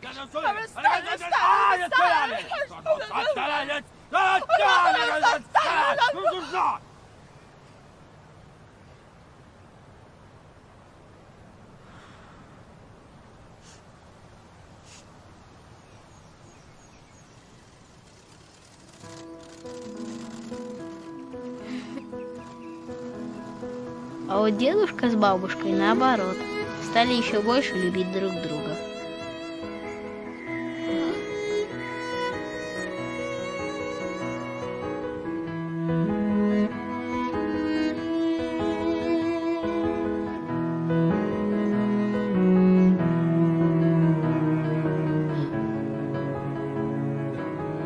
Это мое последнее воспоминание о бабушке.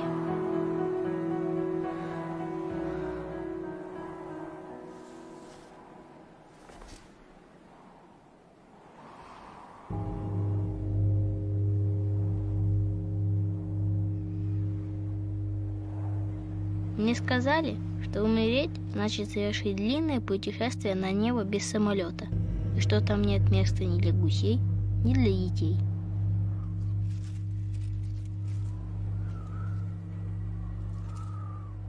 Бабушку положили в деревянный ящик, но если она там, внутри, значит она никак не может быть на небе. Я хочу увидеть бабушку!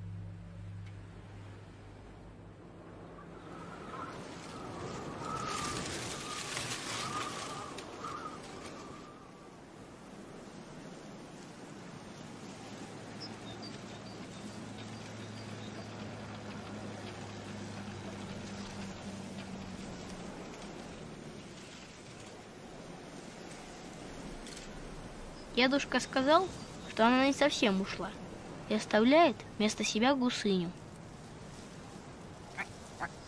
А теперь скажи, что ты видишь? Прошептал дедушка. Я ответил, что вижу только темноту. А он сказал: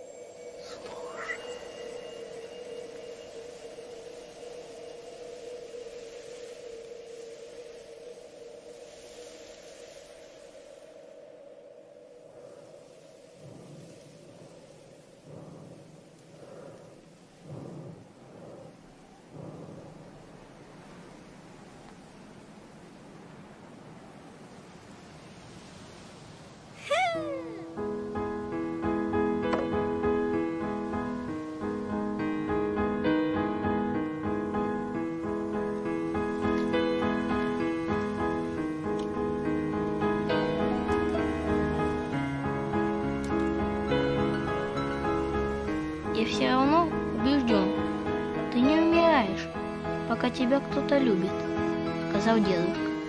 А если человека не видно, значит он в кого-то превращается. Время, проведенное с дедушкой, было лучшее в моей жизни. Я думаю, что так будет всегда. Однажды я услышал, что местный мэр хочет построить дорогу через наш участок и срубить вишню. Из-за этого дедушка стал не таким, как прежде.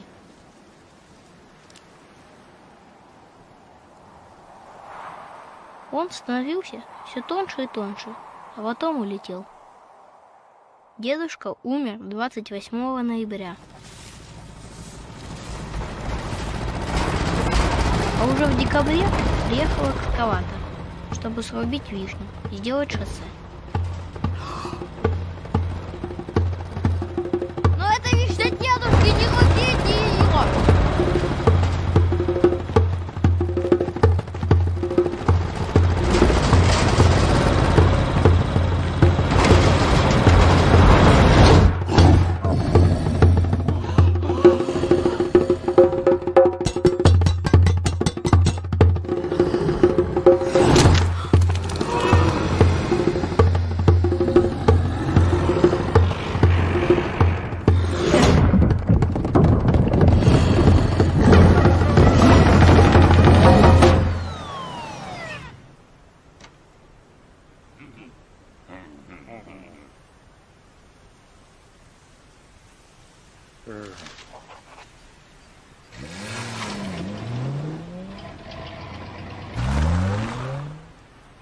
Так я понял, что мой дедушка стал вишней.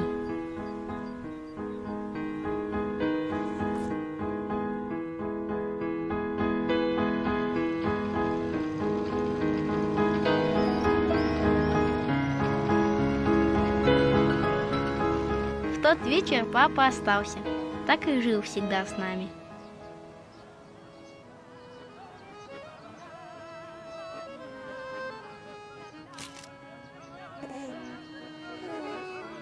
С тех пор прошло много лет. Много изменилось, много нет. Теперь мы все живем в доме дедушки и бабушки. Я, мама, папа, гусыня и моя сестра. Однажды мне приснилось, что мы с сестрой прыгаем на ветках, а вишня вся трясется, будто от хохота. Конечно, это был всего лишь сон, но раз уж деревья умеют дышать, почему бы ему не смеяться?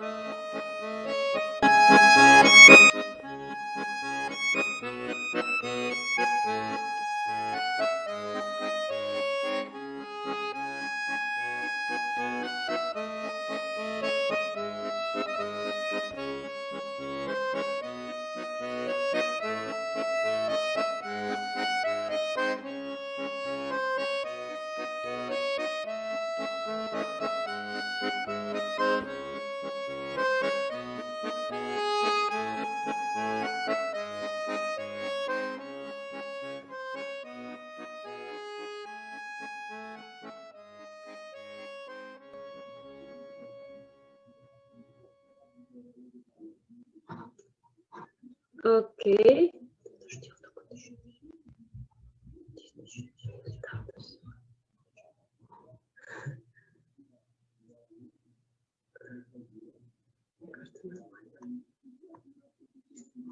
Okay, I hope you enjoyed it, and we would like to talk about How we search the ideas, and well, how usually people search for ideas. Where do the ideas come from? As for me, sometimes it is coming from the real life, from the traveling, from if I look around and watch some movies or some illustrations.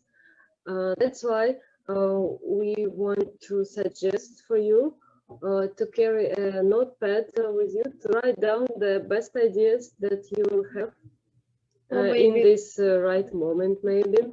Or maybe everyone has mobile phone now, and if you see some nice moment or some funny situation, you can just fast make a picture, and maybe after this picture will be very useful for your next film or will bring you a great idea. or maybe you should think about your personal experience, because that's what you know, and what is particularly important in your personal life, or how do you treat people, and will any of people whom you know make interesting animation character, for example? You can go back to your childhood, for example, and maybe you will remember what nice or not nice has happened with you in your childhood, because usually you remember very good your childhood. And for example, who were your best friends, and what moments you remember happened with them. You can go to any crowded place, find a place to sit down and look the world around you. And sometimes we used to imagine funny stories that can happen with the people that you see around. For example, you see a woman that is sitting somewhere next to you, and secretly you can imagine why she's here, from where she went, what's her life, and what's her character. It's a very funny game, and it will help you to develop your own ideas as well. I remember once, it was many years ago, just after university, we went to Italy. I think it was our even first trip to Italy, and we went to Sicily. And there, you know, for us it was so unusual because they have so like narrow streets and huge high buildings. Well, not so high compared to Russia, but rather high. And they have balconies very, very close to each other. And people, they just go away, go out to the balcony, and they could speak like a neighbor to a neighbor from different house, standing on these balconies. And for us, it was so funny and so unusual because in Russia, we never do this, like speaking through the balconies, standing there. And we even made the pictures, I remember. And these there were two grannies standing on the balconies and speaking about something. And we made a picture of them, and they noticed us, and they were not very happy, and they told, "Oh, that tourist, like, what are you doing?" And this photo and this moment helped us to make a film, which we called Tomato Story. And actually, this film was the first film which we made after university, and it helped us to start to travel to the festivals, and we felt this life of this festival life, actually. And as well, you can always make small sketches during your usual day, and some drawings. Also, you can save pictures from some newspapers, magazines, or just illustrations from the internet, or maybe some exhibitions. And this will help you to find the idea, or at least the character style, or in general the style that you want to use. And you also can have a list of interesting characters with, for example, unusual behavior or interesting or comical details that they can have. For example, you saw a funny guy with a huge head. Just remember him or make a small sketch, and lately maybe he will play a main role in your movie. Or for example, even with our cat, I find that his face is very funny, and sometimes we use him in our sketches and cartoons. Oh, by the way, did you notice?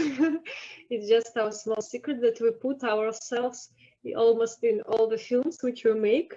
We don't put us as the main heroes, but we secretly put us in our films.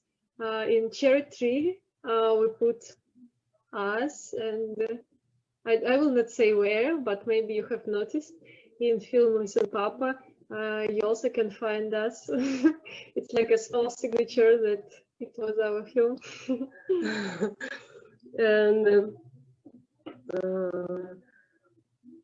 just suggest you to keep everything in your mind while you are looking for inspiration.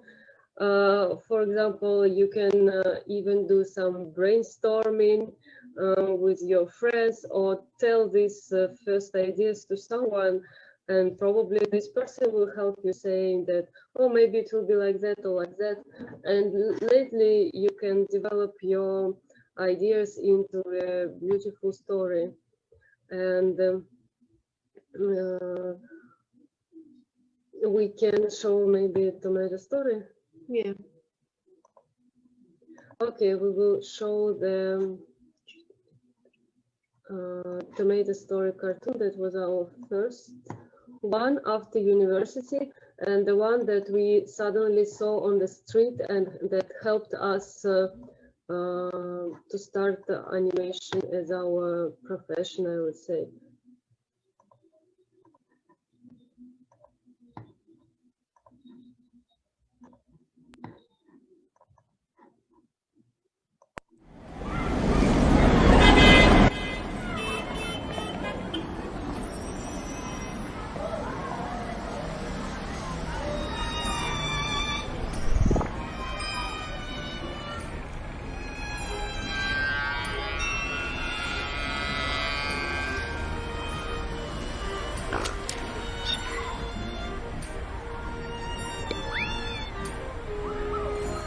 Buongiorno!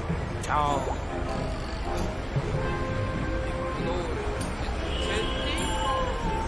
Oh Madonna!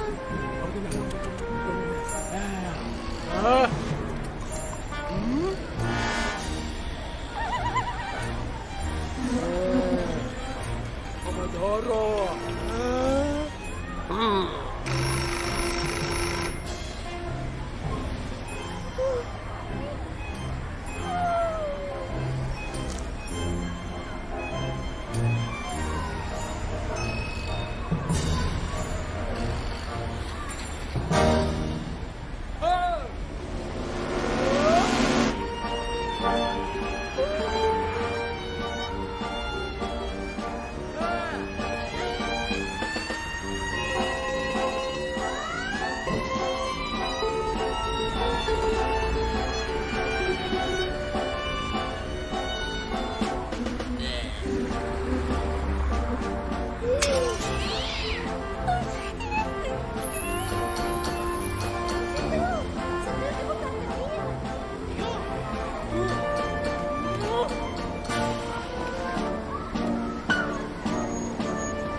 it was our cartoon from a long time ago, just after university. And here we wanted to show that grannies which we saw on the balcony that time in Sicily, that they were living somehow on the same balcony, but one of them got nice tomatoes, the second got bad tomatoes, and they started to be jealous. And one of them starts to be jealous because her tomatoes were bad, and it came out to be in a big conflict between them, and it damaged their relations and it damaged their balcony as well, actually. And now we wanted to speak about the brainstorming session. Actually, to make a cartoon with a sister, on the one hand, it's quite easy, but on the other hand, it's a bit complicated because, brainstorming, we are making brainstorming together, but because we are both film directors, we don't have one film director, we are two film directors and two animators, two scriptwriters. We didn't divide somehow these roles. And for us, because we don't have who is main, who is not main in our relations, and we sometimes quarrel, not like the grannies, a bit less, while making the films. And we also need to sit and make brainstorming when we start to make a new film. Because without brainstorming, actually, it's very hard to start to make a film. Because brainstorming is a part when you just sit and suggest many ideas. What can be if this will happen? What will be if that will happen? What will be if that will happen? And so on. And it is important to do brainstorming because it will help you to find your own idea of the film, and you will find all the possibilities what can happen in the film, if this will happen or that will happen, if it is nice, if this will be, or if it will be nice, if that will not be, and so on. And now we would like to speak about our film, Listen Papa. It was our last film, which we were making in co-production with Germany and France. And we wanted to speak how we were making brainstorming and what we were making about this film. For example, we can share the screen now. Yes. And Listen Papa is a film. It is based actually on a book, partly on a book of Irakli Kvirikadze, which is called The Swimmer. And there was also a Soviet film with the same name, Swimmer. And actually it's based on a true story about the Georgian swimmer Durmishkhan Dumbadze, who decided to beat the record of one Englishman who was the first who managed to cross the La Mancha Channel. And because he didn't have money in Georgia to go to England or to France and to beat the record of these guys, and he decided to do the same but in Georgia and to swim from Batumi till Poti. It is such two cities in Georgia across the Black Sea. But his main idea was not to beat his record, but to beat his record twice. Like the distance from Batumi till Poti is double La Mancha, not like one La Mancha. It's 60 kilometers. 60, and La Mancha is 32 kilometers. And actually, the tragedy of his life is that he did not have money that time in Georgia to have this boat who will set his record. Because, you know, to set the record, you need a boat who will go with you while you're swimming, and they will tell, okay, start and finish, okay, you beat the record. And this guy, he didn't have the money for this. And he decided to swim alone, just maybe to prove himself that he can do this.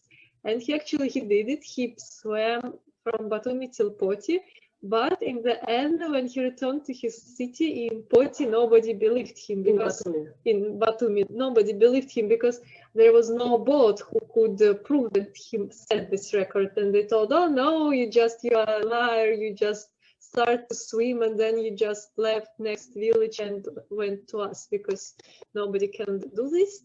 And But this guy, he was so kind of self-confident in himself, and he was rather famous in those times as a diver, and so people respected him. But in this one moment, he lost all this respect because people didn't believe him, and they said, "No, you didn't do it." And this was the biggest tragedy in his life, and he started to drink, and then finally he just died.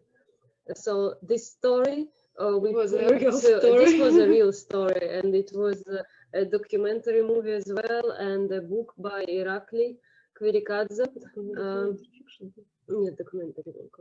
So we decided to do it as a base, and now I would like to show you some inspiration that we suggested you to have for every movie that you're gonna have. It is here. So this is the frame. Okay, this is kind of the film frame from the documentary. It was a boat that finally it should record his record. We wanted to see how the boat should look like in those times. If you make a movie that has concrete time in the epoch, you should investigate this topic as well, because you just can't draw a very modern boat or something that never happened in this time. So you should investigate this question more. And this kind of boat we used in our film as well. And here, this is the film frame from one famous Russian movie. It's called Kinzaza. We liked the appearance of the young guy. For us, he looked very Georgian style. He has a funny hair and his small mustaches, his nose, everything that we wanted to use at least partly in our character. And this happened accidentally. When you watch the movie, you stop a frame and you think, "Oh, really, this guy, maybe he is looking so unusual. It would be great to use him as a film character." So again, the boat. I'm sorry to interrupt you, but your screen is frozen. So maybe if you tried to share it again, maybe it could work. Okay, we'll try again. Yes. You mean demonstration of the screen? Yeah. Okay. Да, вот это? Нет, вот это. And now?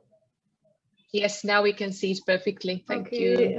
This is. Did you see the guy? No, now we see some video or some screenshot of the video. It's just a film frame okay. from the Rush one film which was called Kinzaza, and as Tanya told, we very liked the appearance of the young guy, how he looks like. Because sometimes when we watch films, we save some characters from the film. So when we see some unusual faces on the streets, we also sometimes secretly remember them, because it's very nice maybe for the future films to remember some faces which will fit or suit to your next films. And this is actually the boat. This boat we used for our film. It was a real boat of that time. In Georgia. It was a fisherman, I guess, boat. Go next. And this was actually the Batumi in very old times of Batumi, how the city looks like, because we wanted also to watch how everything was at that time, because it was in 19 something year. And this is also a very funny frame. We liked how this umbrella looks like, and also how the people on the style, the dresses, and even the thing that they don't have a sand on the beach, they have small stones. Even this we wanted to show in our film. And yes, this is again some card from the place. And we were inspired by Pirasmani drawings. He's a famous Georgian painter, and the style that he used in his pictures we liked a lot. So some of his pictures we used as well. Even some film frames. Okay, this guy we saved because of his swimsuit. We wanted to see how and what people were wearing during the swimming period in these times. So this man is just very funny, and his swimsuit we used as well in our film. Such way. This is this man is from the film of documentary of Irakli Kirikaze. He was this swimmer. Okay, this is another drawing of Pirasmani. In this drawing, sometimes you use just small details. For example, in this woman, we liked her eyebrows because they were really like rich eyebrows that will suit for the real Georgian woman, and also her dress. Here is not very visible, this part of a small black dress, but we liked it anyway, and we used it in our film. Okay, another swimmers. They were very funny. Lately, in our film, there is a son who will try to make the same record. So the son already will have this kind of swimsuit. Yeah, because we did not know in the beginning which stripes to give to the main hero, vertical or horizontal, and it was also brainstorming what will suit and fit him better, horizontal or vertical lines, stripes like the central man has. Okay, this is the Batumi seaport. Yes, and if you see, there is a wooden path that people can walk, because in the beach there they have rather big stones and it's not comfortable to walk. So in our film you will notice this as well, that we have a long wooden path that is going through the whole line, and well, we used it as well. This is the real picture of the bar, and if you in Tbilisi, I guess. Yes, when you will see the movie, it is the first frame. We used this bar in our movie. Another picture of Pirasmani. Okay.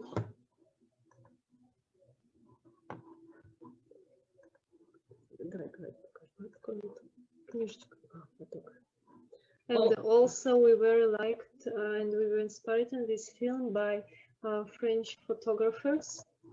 We show you now.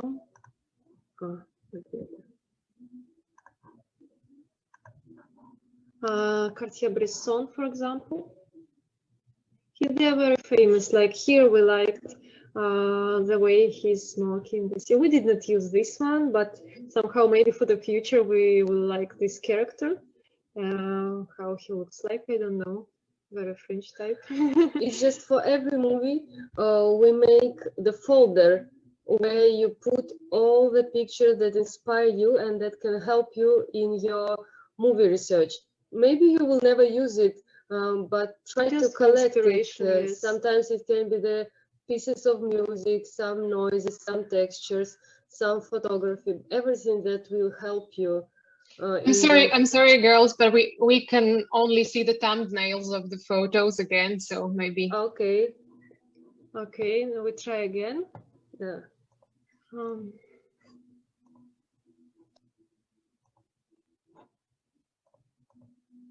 Now it is working.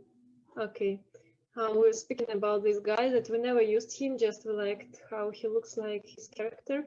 It is the same, like somehow you can make a picture of the unknown person and you can use him after because he has an interesting face. And sometimes we just save some pictures, or when you go exhibition, you like something, or you can make your own pictures. which will inspire you later, or it will inspire you in this project, in another project, or just for nothing, just for your mood. These are photographers of Cartier-Bresson. For example, sometimes we like how the shadow looks like, or for example, where he puts the camera and how the composition looks like. You don't need to take, for example, sometimes everything that you see, but it can be like a clue for how you will make the frame in your movie. I don't know if it is frozen or not. I hope it is not frozen. Okay. It's okay now. Okay, this is also a very famous photo of Cartier-Bresson, of the boy who is carrying, I don't know what he's carrying, the water. I think it's olive oil. I don't know what, just he's very confident and happy small boy. Okay. And these grannies, we so like these grannies, maybe you will notice them after in our film. But dog, we changed the dog on the cat. On our cat. Instead of dog, there is a cat. But we liked. Look, all these grannies are very confident and a little bit angry, except the one that is hiding somewhere in the middle of them. Yes, somehow high-nosed grannies. This I don't even know from where is it. Just I don't know. Me neither. We didn't visit, but the composition is very beautiful, I think. This also from Cartier-Bresson. No, from Elliot Erwitt, some famous photographer, where we see just the legs, mixed horse and people legs. And this is the photo of Batumi at that time, where you see the goats just standing on the windows, standing everywhere on the house, up on the balcony. And it's also a nice shot. This is also from Batumi at that time, some old photo, how Batumi looked like. And actually we used this kind of wooden parapet, it's called path on the big wheels, because, for example, here we like how this was created with these big wheels, and it seemed for us interesting to use it in our movie. Some old granny, I don't know, mixing potato, onion, I don't know.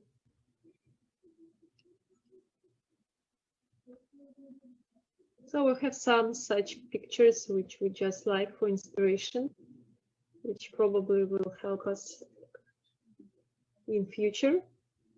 Mm-hmm. So the thing that you should remember and use is to collect pictures, sketches, and small stories that you will use for your inspiration, because it will help you a lot. And for example, sometimes we use real people, sometimes friends or people that we just met somewhere, and they start to be the characters of our movies.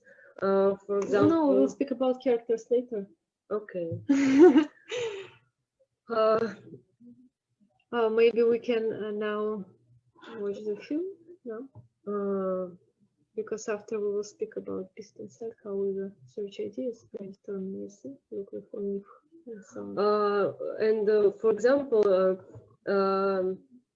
maybe we can use now Listen Papa movie, and you will see that some of the, for example, inspiration pictures and these details that we used in our film were really helpful for us. And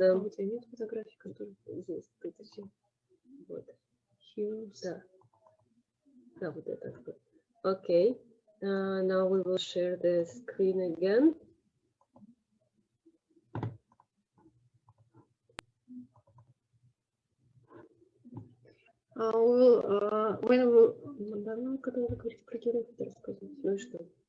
Okay, this is the boy, our boy, the main hero in the film. We can't see anything. We only see the folder. Okay, Content of the sorry. folder. Okay, we try again. Now? Yes, Yes. now we can see him. Okay, so it is the main hero, the boy, who is starting to be elder and elder, and it is just his small transformations from young boy into the teenager boy.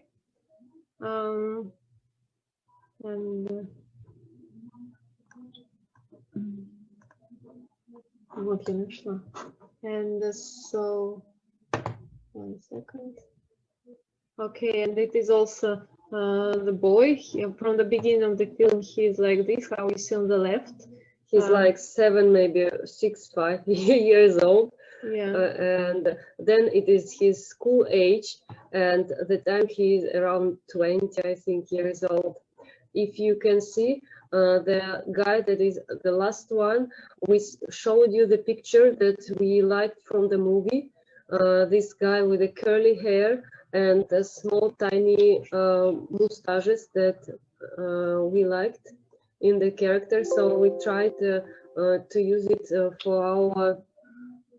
Sorry, something happened. We tried to use it for our movie.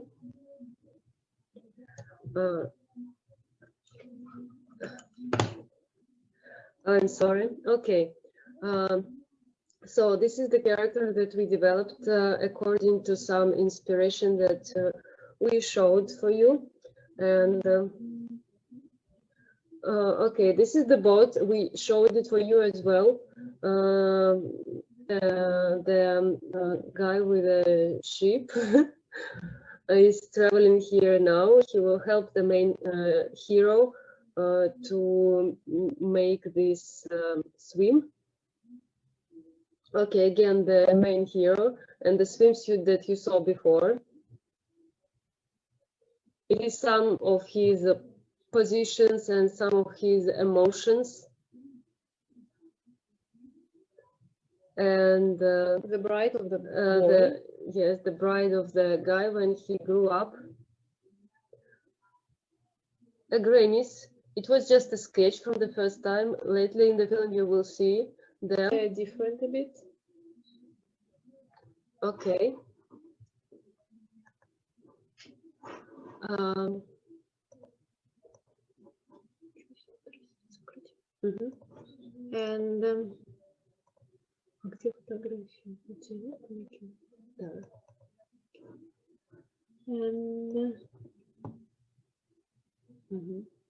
okay, we show again.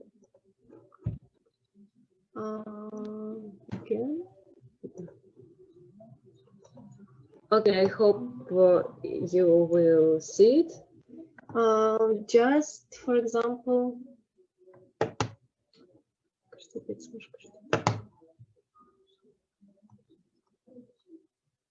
okay.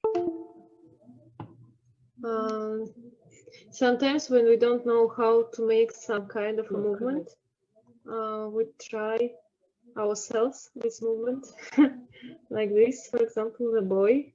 I don't know if you see. We can only see the thumbnails. We don't see the picture itself. Okay, we try again. Okay, I hope now it is working. Okay, yes, so it's working. Working. So sometimes when we don't know how to make some movements, we try to act this scene.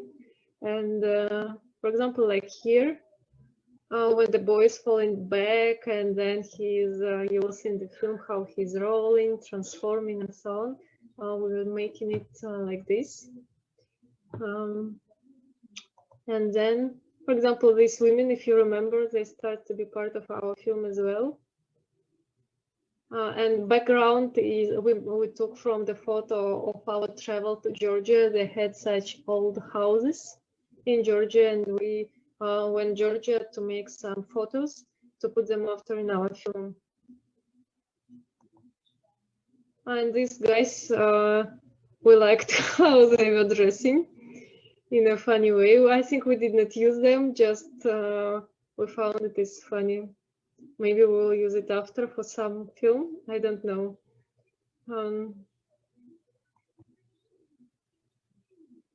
This granny you see, now they have a cat, our cat, instead of dog. We made less women, but their kind of expression we leave for them. Okay, and this is the part how we're making animation, just kind of a making of. Such way it was drawn on paper, such way it was added more color, and such way with the light and shadows. It is part of the film. So this one we were making on just on paper, and just kind of a transformation, how it is transforming in the film.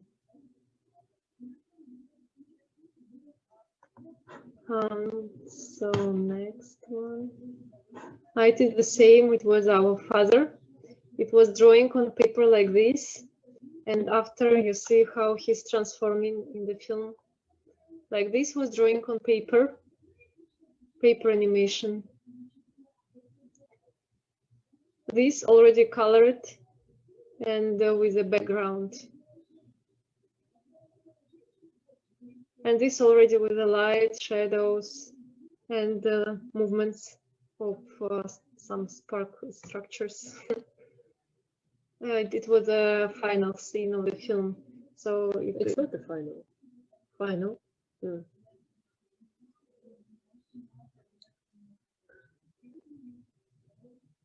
You can find who we were inspired in this scene.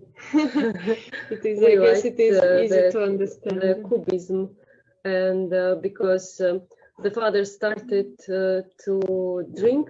But they will see it after, don't tell. And this we have our old camera from our grandfather. It is FED, Soviet camera, and we used this camera in our film because these three drinking men who are following him in the boat and try to set the record. One of them is using the camera to set his record, and he was using our camera, which we have from our grandfather FED at home. So we used it as well. It is such way we were coloring the waves, because in this film the waves we were colored by hand as well, frame by frame. It took us a very long time to color it with aquarelle colors. It is we found the mask which they were using at that time while diving in the sea, so we used this mask. And okay, and it is when we were making this film, 3 months we were living in France in art residence Angoulême, and we were making part of the film there because we were invited there, and it was a part which we were making there on studio, and these are the frames and the scenes which we were coloring. So like this, every frame, we decided in this frame to color like black parts of the film by pencil and by chalk or by coal, yes. And so the stripes, we colored the hair of the man, mustache, and also the dresses of the woman, and such kind of local colors.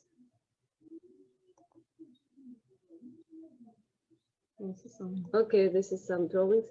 Here is the frame from the bar that we showed you, and the scene that we used in our film. We got rid of some details, but in general the bar stayed the same. Потому что ты проигрываешь это как останови. Okay. Я закрою. Нет. Okay. And now there is some making of video. Вот это еще. И вот это color. 1 second. Okay.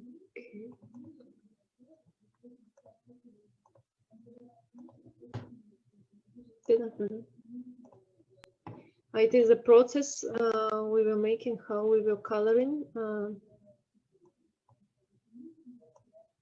the film. It was after the process of coloring the skin, for example, because the start we were coloring by hand by paper, and such parts as skin we were coloring after in Photoshop. And also, вот это дальше. Ну, похоже, да. Как решаешь скрин сделать? Не знаю, сейчас.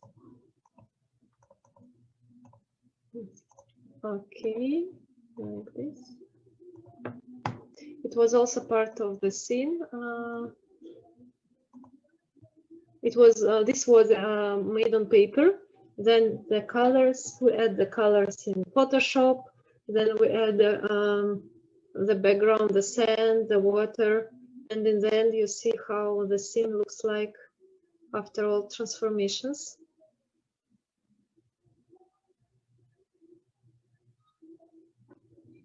So it looks like this.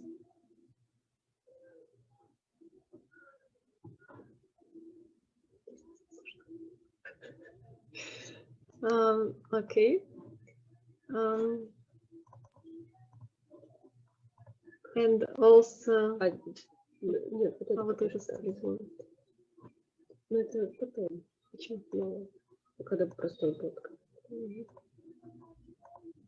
Okay, such way looked our draft storyboard. It's not the best picture of our storyboard, but such way with lots of brainstorming and thoughts, we were trying to finish it and to come to some common conclusion how it should look like.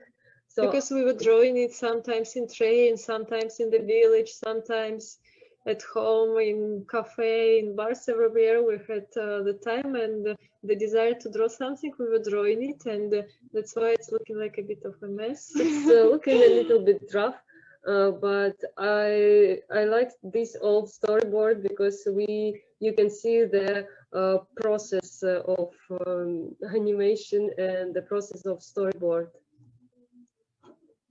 And also this is a small time lapse that we made during the stay there in France.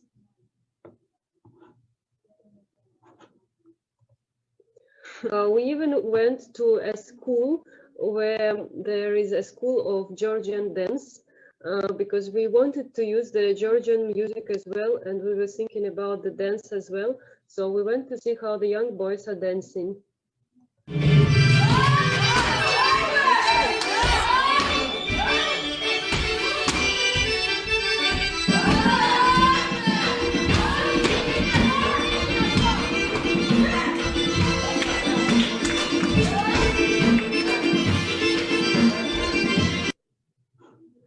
Okay, and this boy is also from this school. He was singing the song for our film in the first version.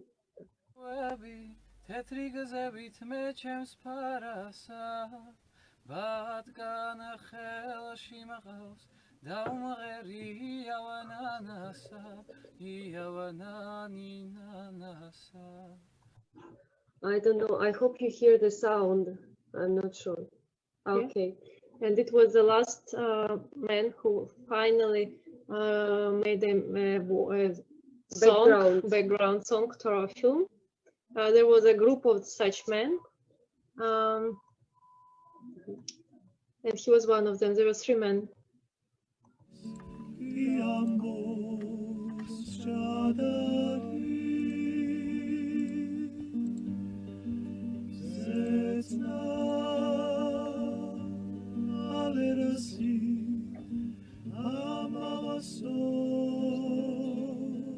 It is a Georgian song.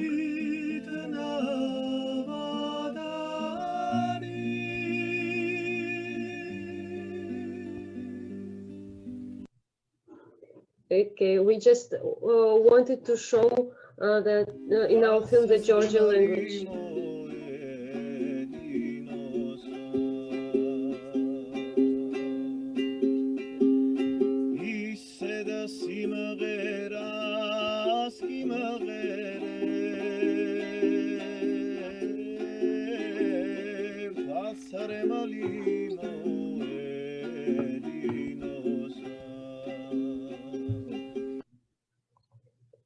I don't know what it is. This is the full frame from, I think it was the French movie of Cousteau. They made a fiction, and we liked how the eyes are looking very scary in this moment. So we just saved this frame. Honestly, I see this frame first time. It was my inspiration, maybe. Okay. So I think it's the time to show Listen Papa film. Okay, here was the film. It was our last film, which we made in 2019. And now we wanted to finish, not to finish, wait. We were speaking about the brainstorming of the film. For example, while making a story, you can always ask yourself some questions. For example, what will happen if? For example, what if these two people had never met? What will happen if our father will not swim to prove that he can swim? What will happen? Because you can always change your story in the way you want. Just experiment with the questions that you want to ask and think what you want audience to know about your movie. And you can look for as many ideas as possible, for example, including some unique or some stupid. It can be some stupid stories, can be some funny stories, any stories. Maybe they can be very interesting after to watch, and look at them from some different perspective, for example. And the more ideas you will have from the very beginning, the more interesting maybe and unique and personal will be your film.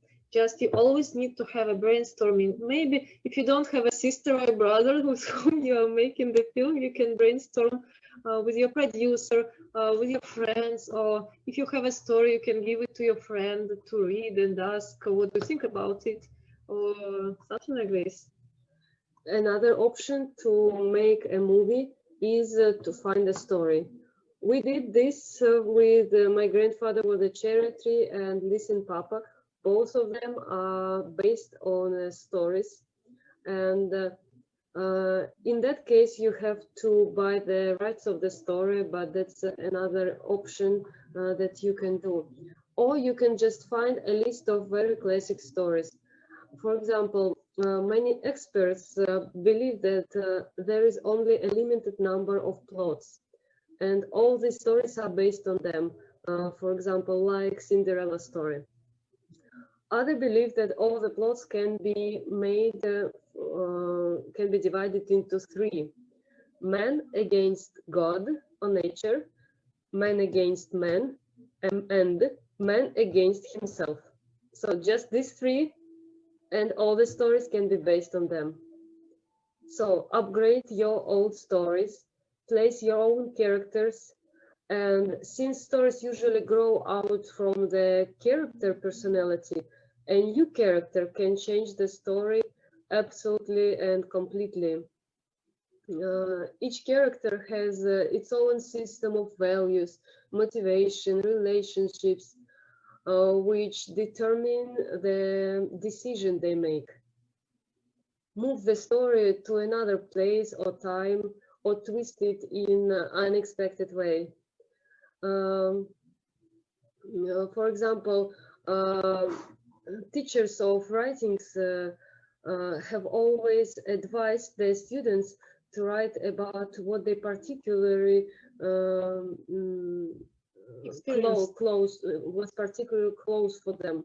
In theory, it means that the story will have more originality or the conflict, because you as yourself already suffered it, and you made this and passed this story already. It will be more personal and emotional in the end.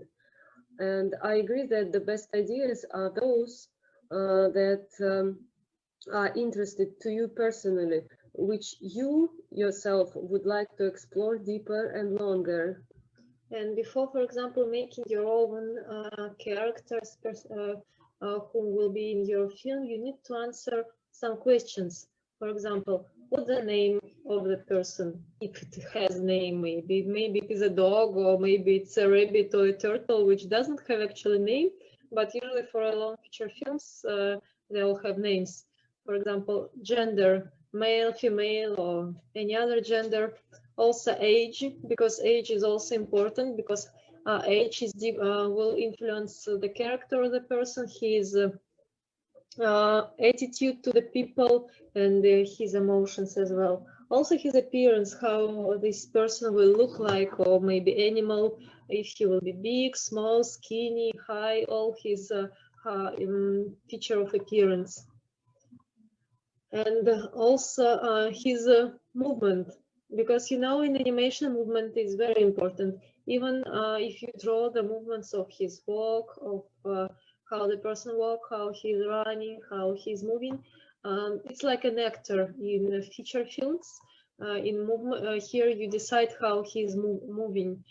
For example, in our film Listen Papa, after this main hero, the dad, finished his crossing, after he was moving, for example, not straight, but because he damaged his knee with a pin, yeah. He started to move not very correct way, and we tried to make it as well, to show that he's kind of feeling not comfortable walking. Also, you need to answer the question, who is this person? His personality, his temperament. For example, if he's stupid, if he's optimistic, if he's passionate, if he's melancholic, who he is, like how he behave during the film.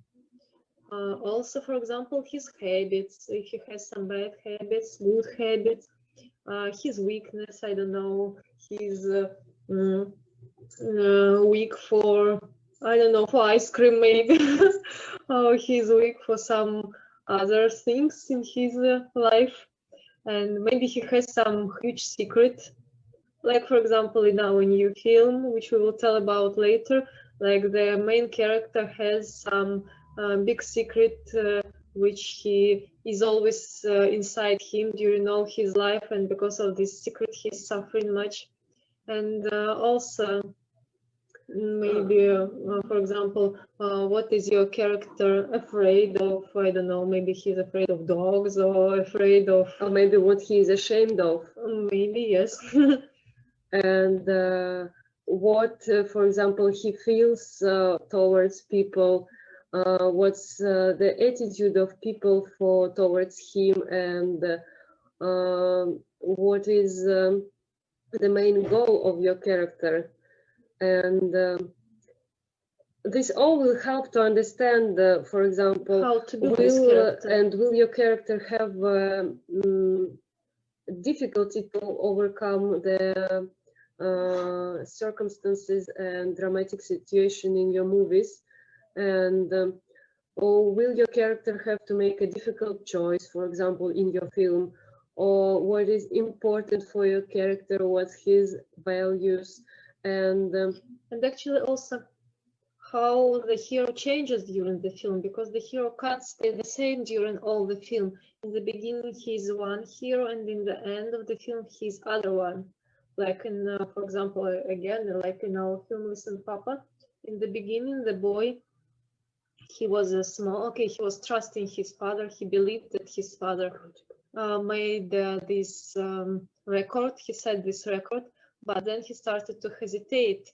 If it is true that he made this record, maybe other people are correct, maybe they are right that he never said this record, maybe he lied to him, and he started to hesitate in his father. And in the end, when he found the proof that his father made it, but well, his father already was dead, but he understood that he had to trust his father always, and he understood this, and he changed himself. he changed inside his attitude toward this thing and towards his father. But this was not the only reason why he hated his father. And we say this from the beginning of the movie. He says, "Father, I hate you." And now listen why. Because when he was small, he didn't manage to tell him all the things that he wanted to tell him. Because in general, father did this record not for his family, not for his son, but he did this for himself. And when people didn't believe him, he just gave up. He started to drink and he just left the family. And he shouldn't do like that only because, okay, it was maybe the thing of his life to prove something, but he let down the kid, and the kid saw these changes in the father. So it was another reason why he hated him. And in the end, when he understood that he really managed to swim and that the doubts towards the father were wrong, that he asks for forgiveness, and he will forgive him this drinking moment because nobody believed him. So that's the changes that our character is doing during the film. And you should ask many questions while making the movie, so that lately the audience will not ask you and you will not be able to answer these questions. And also you shall think about how your character looks like. Maybe he looks like someone you know, for example, or someone you met occasionally, or some actor, some actress, or person from some photo you occasionally found, or something like this. Or maybe your hero is a kind of a combination of several people, like a head from one person, body from another person, I don't know, dresses or clothes from the third person, I don't know. Or maybe you just invent your own hero without thinking of that it looks like somebody else. You just need to observe people and to use your observation and try to add something funny maybe to your characters, and so that your character will be unique maybe. And and I would suggest you don't feel, if you have a short movie, don't make too many characters. Usually it's much harder to empathize with characters. You don't see much on the screen. If there are too many of them, we don't care about them at all. Can we identify with the characters? Can the viewer really understand this character? We need enough information to be sympathetic, and you might want the viewer to feel identity with the character. And for example, you can make your character even a scarecrow and another not sympathetic guy, but if you add enough time for him, if you open and review his character, his doubts and his ideas and what he is waiting for in this film, people will like him. And well, for example, does the character really has a strong and positive emotions in us? What makes us worry about him or hate him?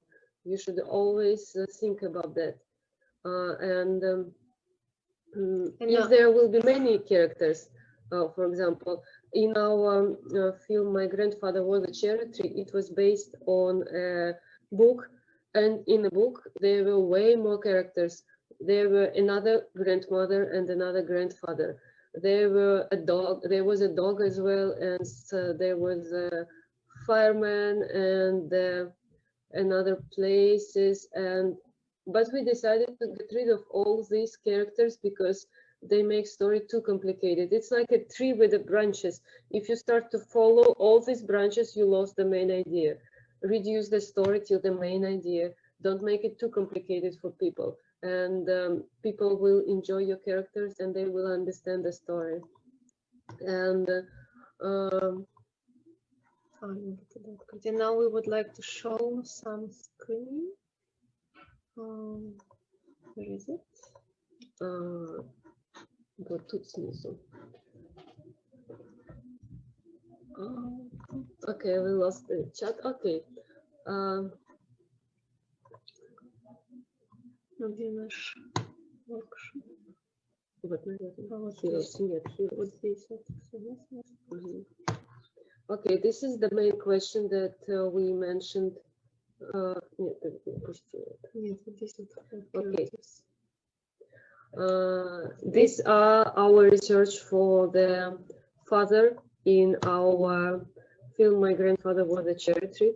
From the left side are the famous frames from the movies, Malena, and from the right side, our friend, the film director of one festival. We liked them They're all both. Italian. They're Just, all- our friend we liked because of his nose and because of his face. And we used... He's very charismatic, but really we didn't tell him that we will use his face. After, was a when he surprise for accepted the him. film on the festival, he saw it by himself and he was super happy. Yeah, now he's showing this film to everyone and told, oh, I'm in the film, I'm in the film. And the clothes we took from this film of Tornatore Malena, because it was old times and we wanted to use this way of clothes for our hero, for the father.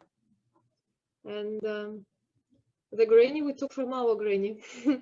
It is our granny. And you know, the first time when we were thinking what granny to draw, we saw, we went to a village where she was during the summer, and we saw her dress with this waves on the hand. You see the dress is finishing like the beautiful waves. And the thing that we saw that we want to have the granny having the same dress. And then it's kind of happened that we used totally the granny. She also didn't know, but lately, yes, we showed it to her, and she didn't recognize herself, but it's okay. she believed that we made her.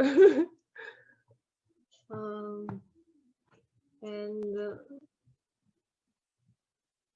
what else? We wanted to say also. Так, нет, просто вниз. For example, you should always ask the questions also for the whole movie, such as, for example, you can follow the plan, and there are just different ways to make a story. The plan is like that. Take an impressive or expressive character and build a project around him. Come up with a concept and let the world kind of build around this character. Another one is you may want to build a project around the main idea, maybe some funny story, and the central conflict will guarantee the action for the whole movie. And for example, a really funny and even crazy situation will add a lot of humor in your story. And try, for example, another way is when you try completely fresh and unusual design style. That will also help you. And also there is an option to purchase a copyright of already existing book like we did with our movies. And while developing idea as well, and before going deep into the understanding of your story, you should always answer the questions. For example, what is the main idea of your film? This is very important. I can ask you a question and you will answer about our film, for example. Let us finish the questions and we will answer. And you should make this idea just in like 20-25 words, not more. And what audience will watch your film? Is it for adults or is it for children? What subjects, for example, you want to show in your movie? What are the characters and what are the relationships between the characters? Will the audience understand them? What style in the film will be and how unusual it is? also for animation is important question is that why did you decide to make this movie in animation? This question is always following all animators, because the same film you can make in real camera and it will be just a fiction, a short movie. Why did you decide to make it in animation? What brings makes it special while you do it in animation? Because actual animation is such an art where you can do so many things which you can't make in fiction, and you need to use them, because otherwise you can make the same film in fiction or in documentary, I don't know, but animation you can make many, maybe magic transformations and many other interesting things which you can't use in fiction. Well, nowadays in fiction you can use everything as well with all that techniques which you have now, but not always needed. And also I would like to add about the name of the story, because interesting name will always attract the viewers. It happened with us with My Grandfather Was a Cherry Tree. When person is going on the festival, he is looking the catalog, and among all the simple names like a bird, a bear, or maybe my home, my mom, my mom. If they see the name My Grandfather Was a Cherry Tree, it attracts their attention. And we heard this lots of time when people ask, what is your movie on the festival? And you say, oh, it's called My Grandfather Was a Cherry Tree. And they say, oh, really? That's so strange name. I will go to watch it only because of the name. If I would say it will be called My Grandfather, I don't think they will be so much excited to see this. And also this happens with our last film, Listen Papa. In the first variant, it was called The Swimmer. We finished the movie with the name The Swimmer. Then we said it, no, then we sent it to the first festival. It was Sundance, maybe. We had big ambitions to send it to a very famous festival. And then there was an option on the festival to see all the submitted films that you can have. So you open the catalog and you see that your film, The Swimmer, is number 7 among others, The Swimmers. And then you think, okay, there are 7 more swimmers. Why do people will go to your swimmer number 7 and not to the swimmer number 5? Because they see only the name. And then it was the New Year. We met our producer, and having a New Year party and dinner, we were thinking, okay, maybe we should change the film. Okay, it was the champagne, it was fun. We thought, okay, why not? We changed the name, we changed the totally montage. We changed the background voice. We changed the background voice, because we were thinking, okay, with this name, The Swimmer, it is nice, but it is more for, it was going flat. Like I told you before, if the story is flat, it is less interesting. If the story has more ups and downs and more unusual moments, more unusual montage, it will be more interesting. So we decided, what if, again, the same question, what if in the first option, the boy really loved his father and he really know the film, actually, he loved his father. Yes, all the first variant, he really hoped, he trusted his father, he wanted to swim because he wanted to prove. And then we asked the question for ourselves, what if he will hate his father? And we liked this idea way more. And during next 2 months, we totally changed the movie. Yeah, we didn't change animation. To change them, they were not very good in writing the dialogues, and our producer helped us to write the beautiful way the dialogues. Yes, and from after the New Year, we totally changed the name. Now it is Listen Pop. At least it is the one in the catalog and not number 7 from another swimmers. And we changed the point of view that the boy is hating his father. And it started to be more rough maybe and more heavy. But such way, we like it way more. And thanks to producers and those people who can always give you like a push to say, oh, come on, let's answer some questions, what if? And this question, what if, is always very useful to have in your movies. Nowadays, we started to make... let's show storyboard a bit. Yes. Let's talk about the. No, we will show first a bit and then we speak. Okay. We should talk a little bit about storyboard as well, because storyboard is your filming pictures, and the way you do the cuts in your movies, the montage, it will help you to see the future film already in the point of the storyboard. This is the rather old storyboard we cut.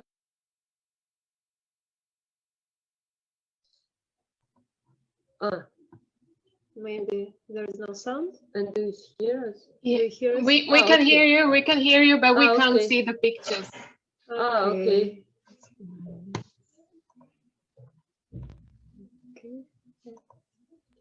Okay, this is the first variant of the storyboard, because after making animation we decided to cut some parts, but in general it stayed the same.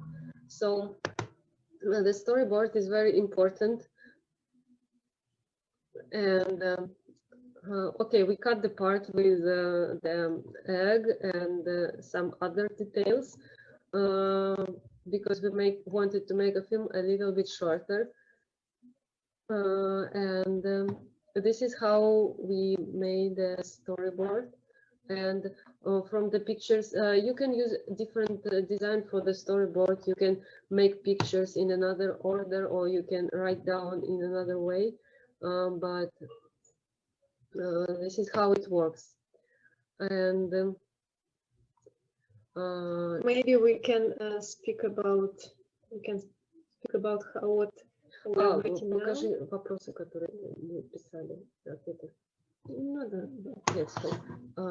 Hold on a second. This is the questions for Cherry Tree.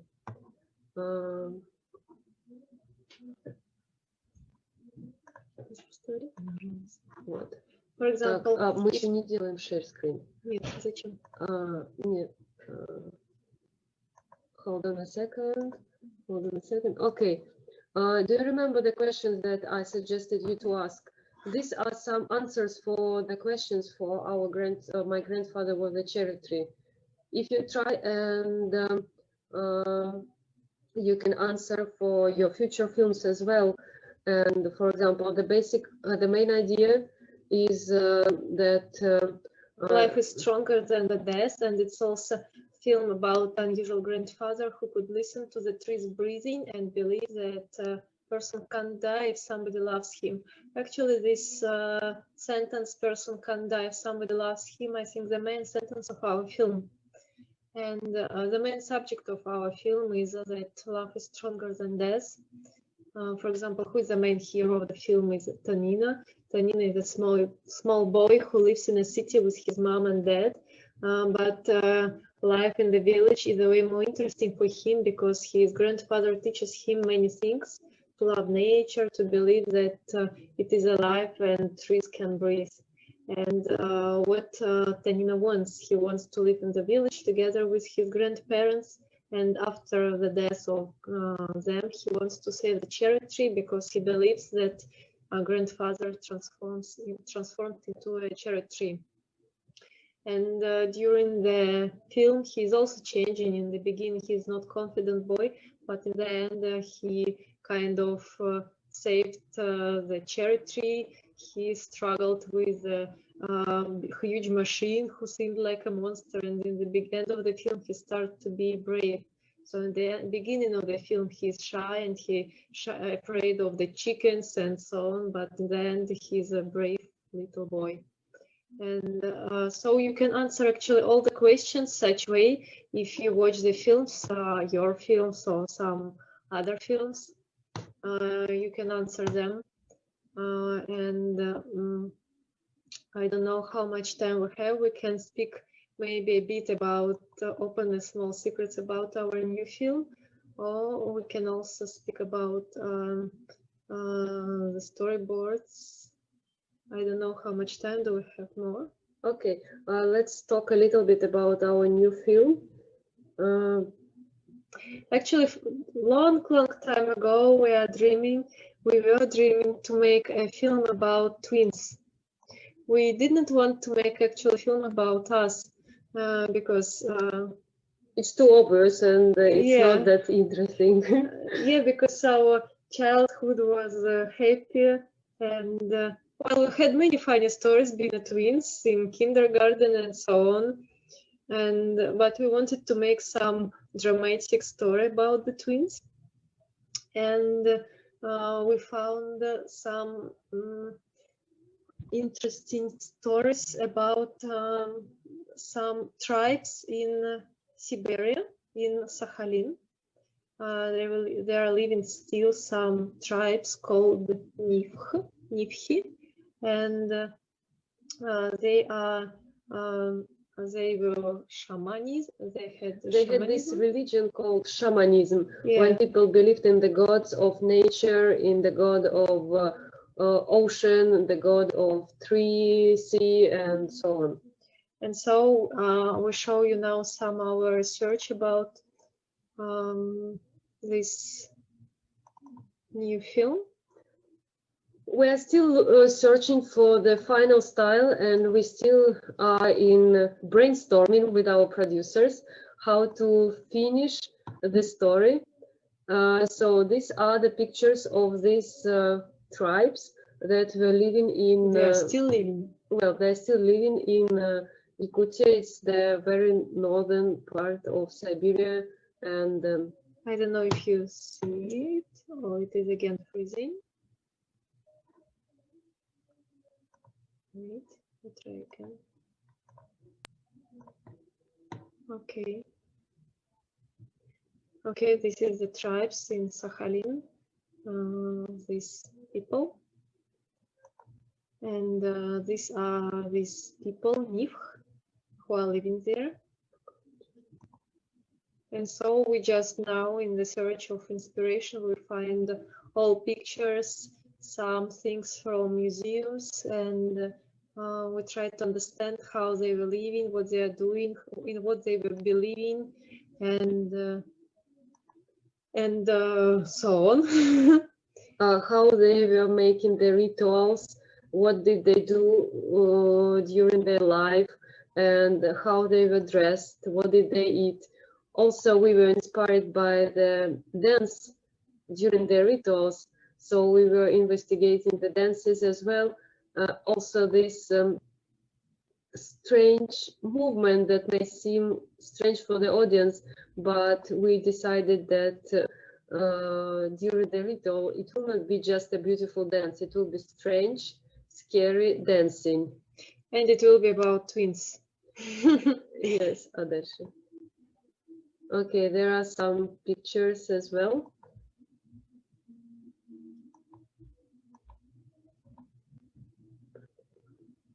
Some twins. And also they were using these scary masks for the rituals. And we want to use these scary masks also in our film because they were wearing these masks to pray for the gods of the wood. They had the main god of the wood was the bear, and they were believing that the bear is the main god, and that's why they were sometimes wearing such masks to somehow greet him. So it's such kind of research that we do now, and скетчи. А где были фотографии Булгакова? Ну, я не знаю, тут. Может быть, скетч? Один хотя бы. One second.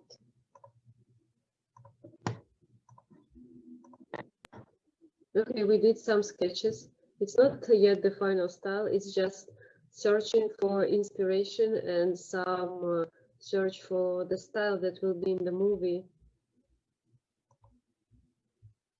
We want to make it very minimalistic, not like Listen Papa, because we want to try something new.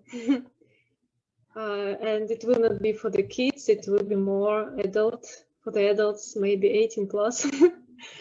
I don't know. We are still thinking about it.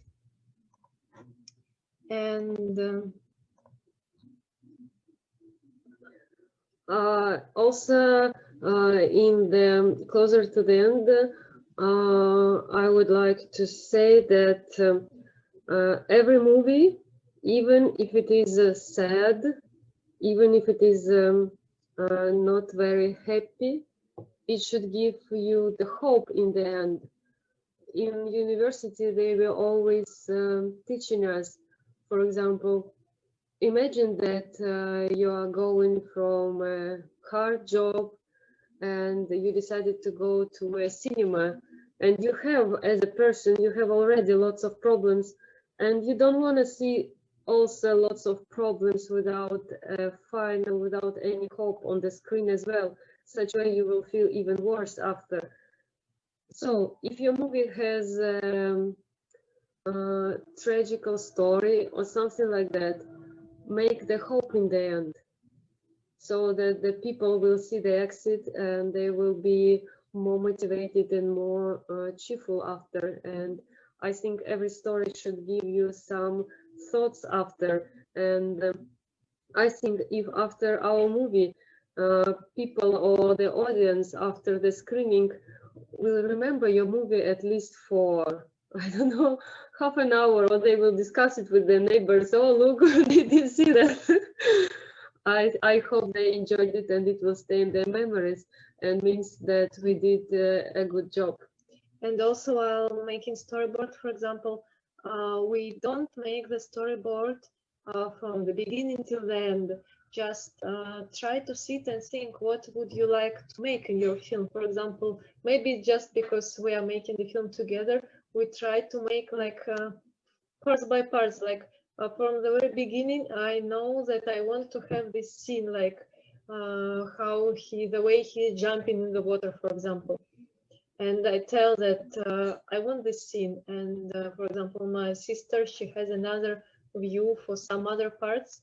And such way, we don't sit and draw the storyboard from the beginning till the end. We draw it somehow by parts, like we see this scene like this, and we see that scene like that, and we draw it like this. For example, I remember with the grandfather with the cherry tree, from the very beginning, when there was no storyboard, I wanted to draw the close shot of grandfather standing with his glasses, and we don't see the snow around, but we see the snow reflects in his glasses. And I wanted to have this scene, and I told, I don't know how the film will be, but I want to have this scene. And in the end, we had this scene. And the same with all our other films. We just imagine in the head some parts of the film in the beginning, how we imagine the film will look like, and after, like a puzzle, we collect it. We even draw 2 storyboards actually with my sister, because for us it's a bit complicated to sit and draw one storyboard, because we are 2 different directors with 2 different mind and thinking about the film. So we draw 2 storyboards, and after we sit and connect somehow these 2 storyboards in one storyboard, and such way we make the films. And also don't forget to change the rhythm during the film, because in the beginning the film usually it's more slow, then it's going faster and faster, like to some kind of a point. But it's not the obligation, because for example, if to remember our new film, it will be kind of an opposite. We start from a very strong part of the film, and then because of the flashbacks. Yeah, but still it's not starting from the slow point. We start almost from the peak of the film. Yes, but I think anyway the temperature of your emotions should always rise till the end, and in the end, when you reach the culmination, you should just put it in the end, and so the people will feel the catharsis if you worked well on your movie. Yeah, just try always to surprise the people, because nowadays there are so many films, and actually it is so hard nowadays to surprise the people, and they always sit and say, oh, I saw that somewhere, oh, I saw this as well, I saw that this. So nowadays to make and make some new films and new idea is extremely difficult actually. But we believe in you and in your ideas, and you will do it great. And soon we will see it somewhere on the festivals and thinking, oh, maybe they will remember just a sentence from our lecture and that helped them to make a movie. And I hope that our new film will also be screened on the festival. And you will see it as well in some years, because we just start with brainstorming. It's very, very new one. So I think we are finished. So welcome back to the Q&A section with Olga and Tatiana Poliektova. There are many praises of your work and presentation in the comments. For example, Galina Perveyeva says that it was a very nice conversation and presentation of sketches. Peter Nat, Slovak screenwriter, says that this is simply fascinating to watch. Katarina Kerekesheva said about your film Listen Papa that it is a really beautiful movie. And Anya left a comment that you made a very good point about the film names, and many other commentaries about the work and presentation. Thank you. But let's go on with the question. Tatiana Moshkova left a question about the music. How do you work with music? Do you use the existing music or work with the composers? Yeah, we partly answered to this question in the beginning. Yes, to some short films, like you saw Черепахas and Cinema de Horror, we used already the existing music because the film was very short, like 2 or 1 minutes, and we didn't use the original music because of this. But for the films like My Grandfather Was a Cherry Tree, Listen Papa, and such big films, which are around 10 minutes, we always have the composers who write the music for our films. And actually, it is funny that most of the composers who started to write our music, we never met in the beginning. Like the composer for My Grandfather Was a Cherry Tree, Nicola Lera, he's Italian, and we never met him before. He just found us in Facebook, and we decided to try to work together, and he wrote this beautiful music. And after, when we traveled to our first festival in Italy, to Giffoni Film Festival with this film, we met there him first time. And I thought, oh, Nicola, here you are, our composer, nice to meet you. And the same way was also with Listen Papa, also with a composer. He was living in Paris, but he's also partly Italian. And he was writing us this music, and we also met him after on one film festival, and funny way also in Italy.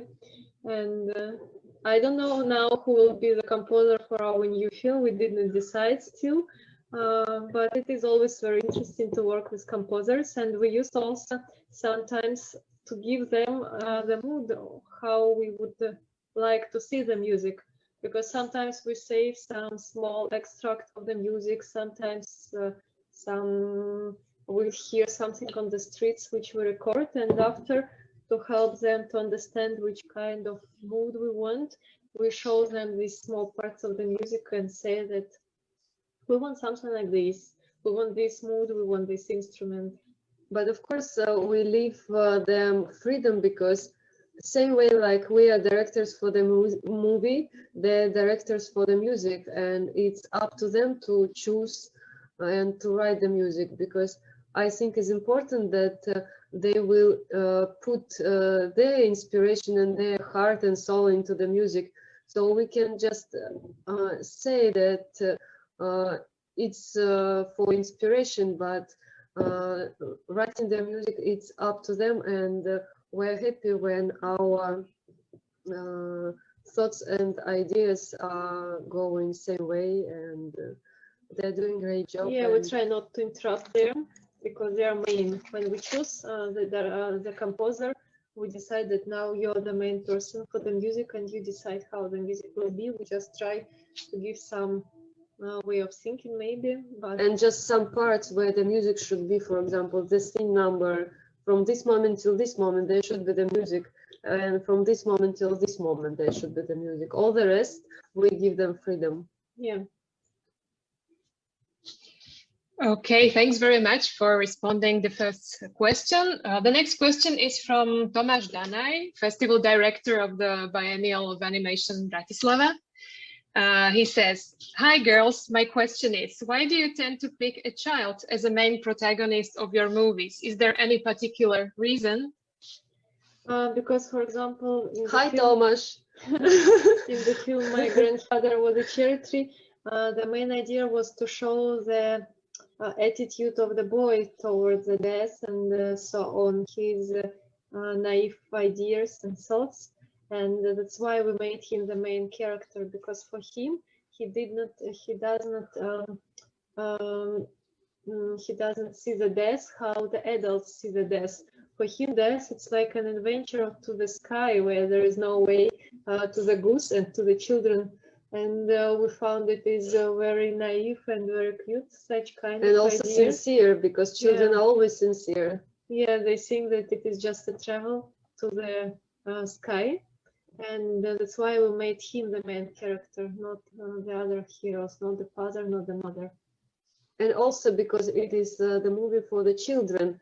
And usually children understand movies more if they see same children in the movies.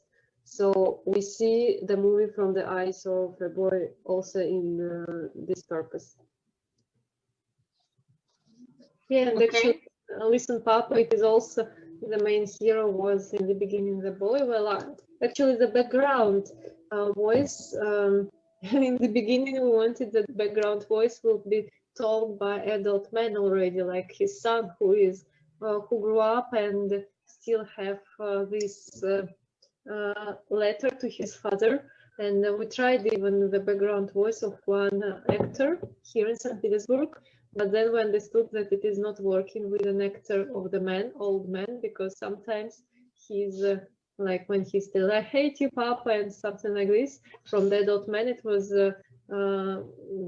not so nice to hear because he's so adult already. And so we changed it to the boy. And actually, even the boy in the beginning, we wanted that the boy will be the Georgian boy, like the background voice. We found the Georgian guy, like a teenager, and we wanted that he will tell it. But after we understood that when we will translate it into English, maybe in Europe, there is no such meaning as Georgian accent. Like in Russia, you can understand when the Georgian person speaks Russian that he is Georgian because he has this specific accent. And in Europe, there is no such specific accent, and nobody will understand why actually we used the person. They will think that he is just English or I don't know. So we just use Russian voice, Russian boy.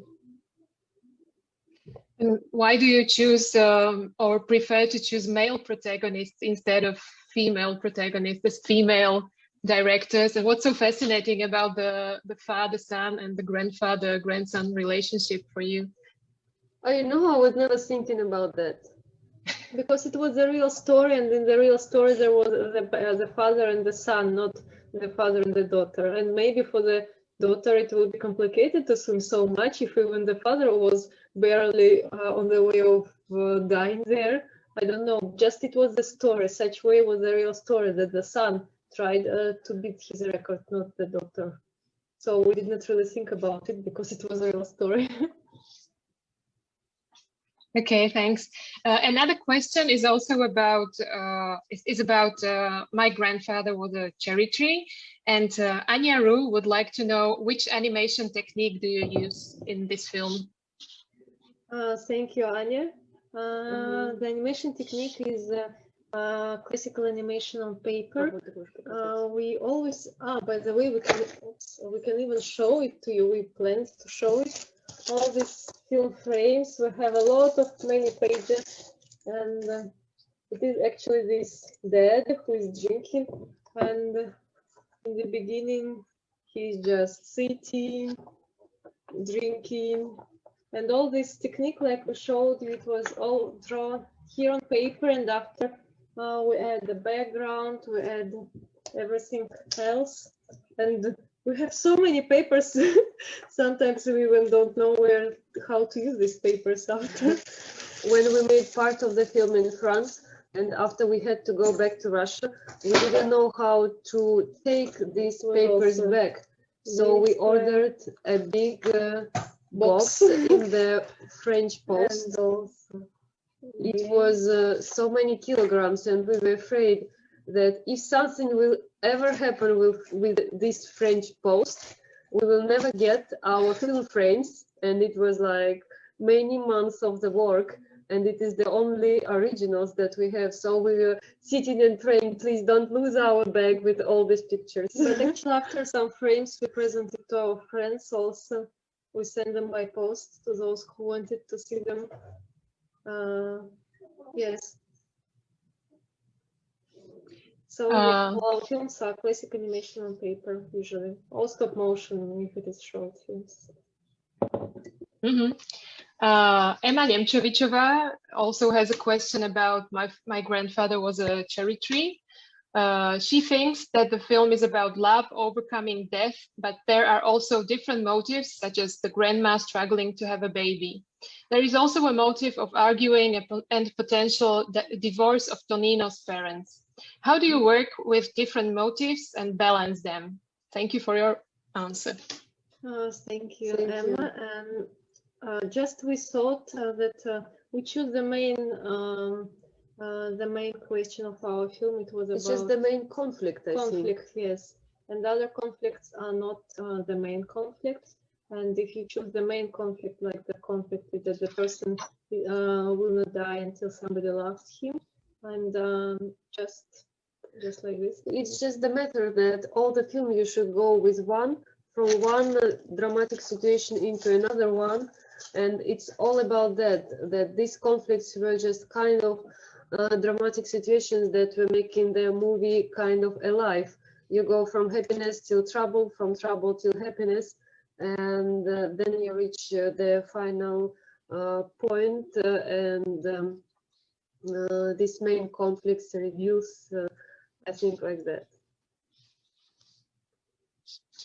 Thank you. Thank There you. There is also a question from Katarina Kerekeshova, animation film director and producer and teacher as well. Thank you for your nice work. I would like to ask you how you deal with directing together. What is the process of sharing the ideas and also duties? Thank you for the question. I think we partly answered it already, that usually we are not dividing our obligations, and we are 2 film directors, 2 scriptwriters, and 2 animators. And usually when we start to draw storyboard, we draw 2 storyboards. And usually in the different places, not to see each other. And after we combine 2 storyboards into 1 storyboard. And then when we start to animate the film, first we choose the scenes which we like to animate. Like I like to animate this one, she likes to animate that one. And in the end, when there is no scenes which we want to animate, we just divide them by parts, who animate what scene, and it's like this. But there is a plus, that the work is going twice faster at least. Yeah.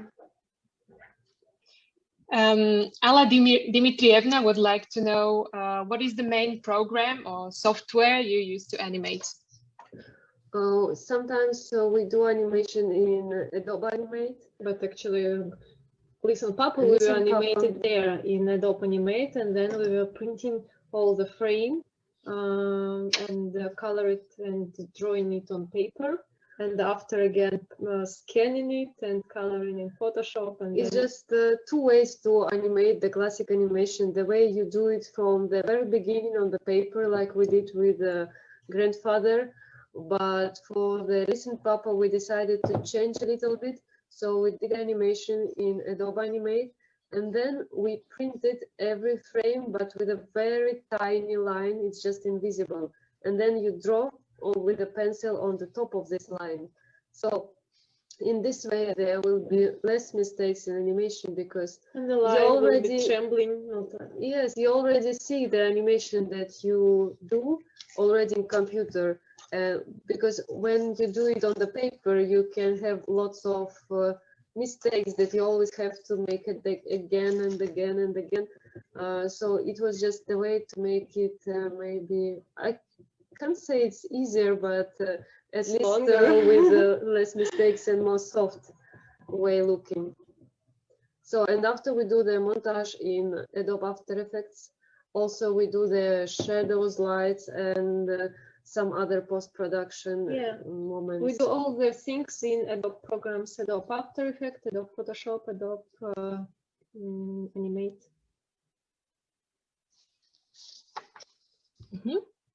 Okay.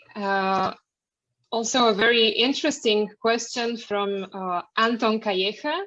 He would like to know, how long did it take you to make the 2019 film Listen Papa? Almost 2 years.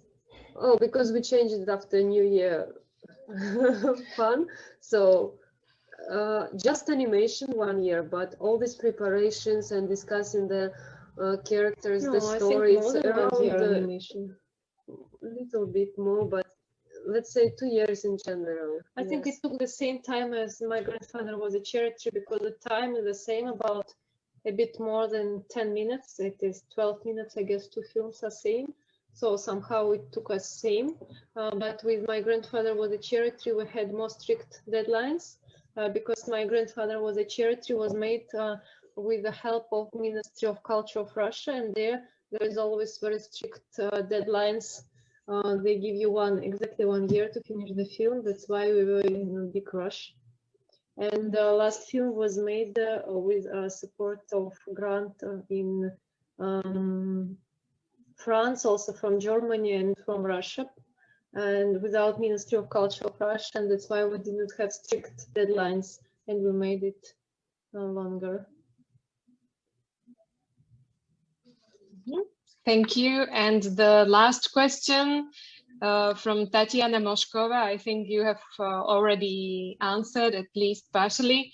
Will you make a film about yourself or about the experience of being a twin?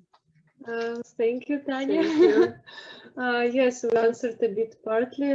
We were dreaming to make a film about twins, not about us, because people will think, oh, you're making a film about yourself. And we wanted to make a film about twins, but not about us. And it will be guys as well, so no girls. Yeah, not girls. So that people will not always ask if it is like our producer says, don't make the movie about twins, so that audience after will think that you made it only to satisfy yourself, that, oh, I made a movie about myself, look. So it will not be very much connected with our life, but partly only with the experience of being a twin, yes. And actually it will be the first film, I think, which will be adult for the adults, because My Grandfather Was a Cherry Tree and Listen Papa was somehow for the children, let's say such way, especially My Grandfather Was a Cherry Tree. It took part in many children film festivals all around. And this film will be more like adult film, maybe 18 plus. And this film is made totally on our script without the book as a narration. Yeah, it will be our script. Yeah, that's why it takes us longer to finish it. And much brainstorming, yes, because there is no book. Yes. Okay, this was our last question. I think that I can say in the name of all of our viewers. Oh no, Katka is telling me that she has one more question, probably. So I'm waiting for Katarina to write her question. I see. Do you use also the digital painting, or you use only handwork? This is the question. And usually for our films, we use only such way of drawing all our films. And new film we also will draw such way But Cinema the Horse was made totally in computer, and even Listen Papa, as we mentioned before, it was first animation is made in Adobe Animate, and then you print it and you draw on the top. So partly, yes, it was made in computer as well. Okay, so unless anyone would like to add anything, I think that we can call it a day. Today's program has reached its end. So in the name of all the organization team, I would like to thank you, the speakers, for your amazing masterclass. We are very much looking forward to your next film. Thank you. Thank you for inviting.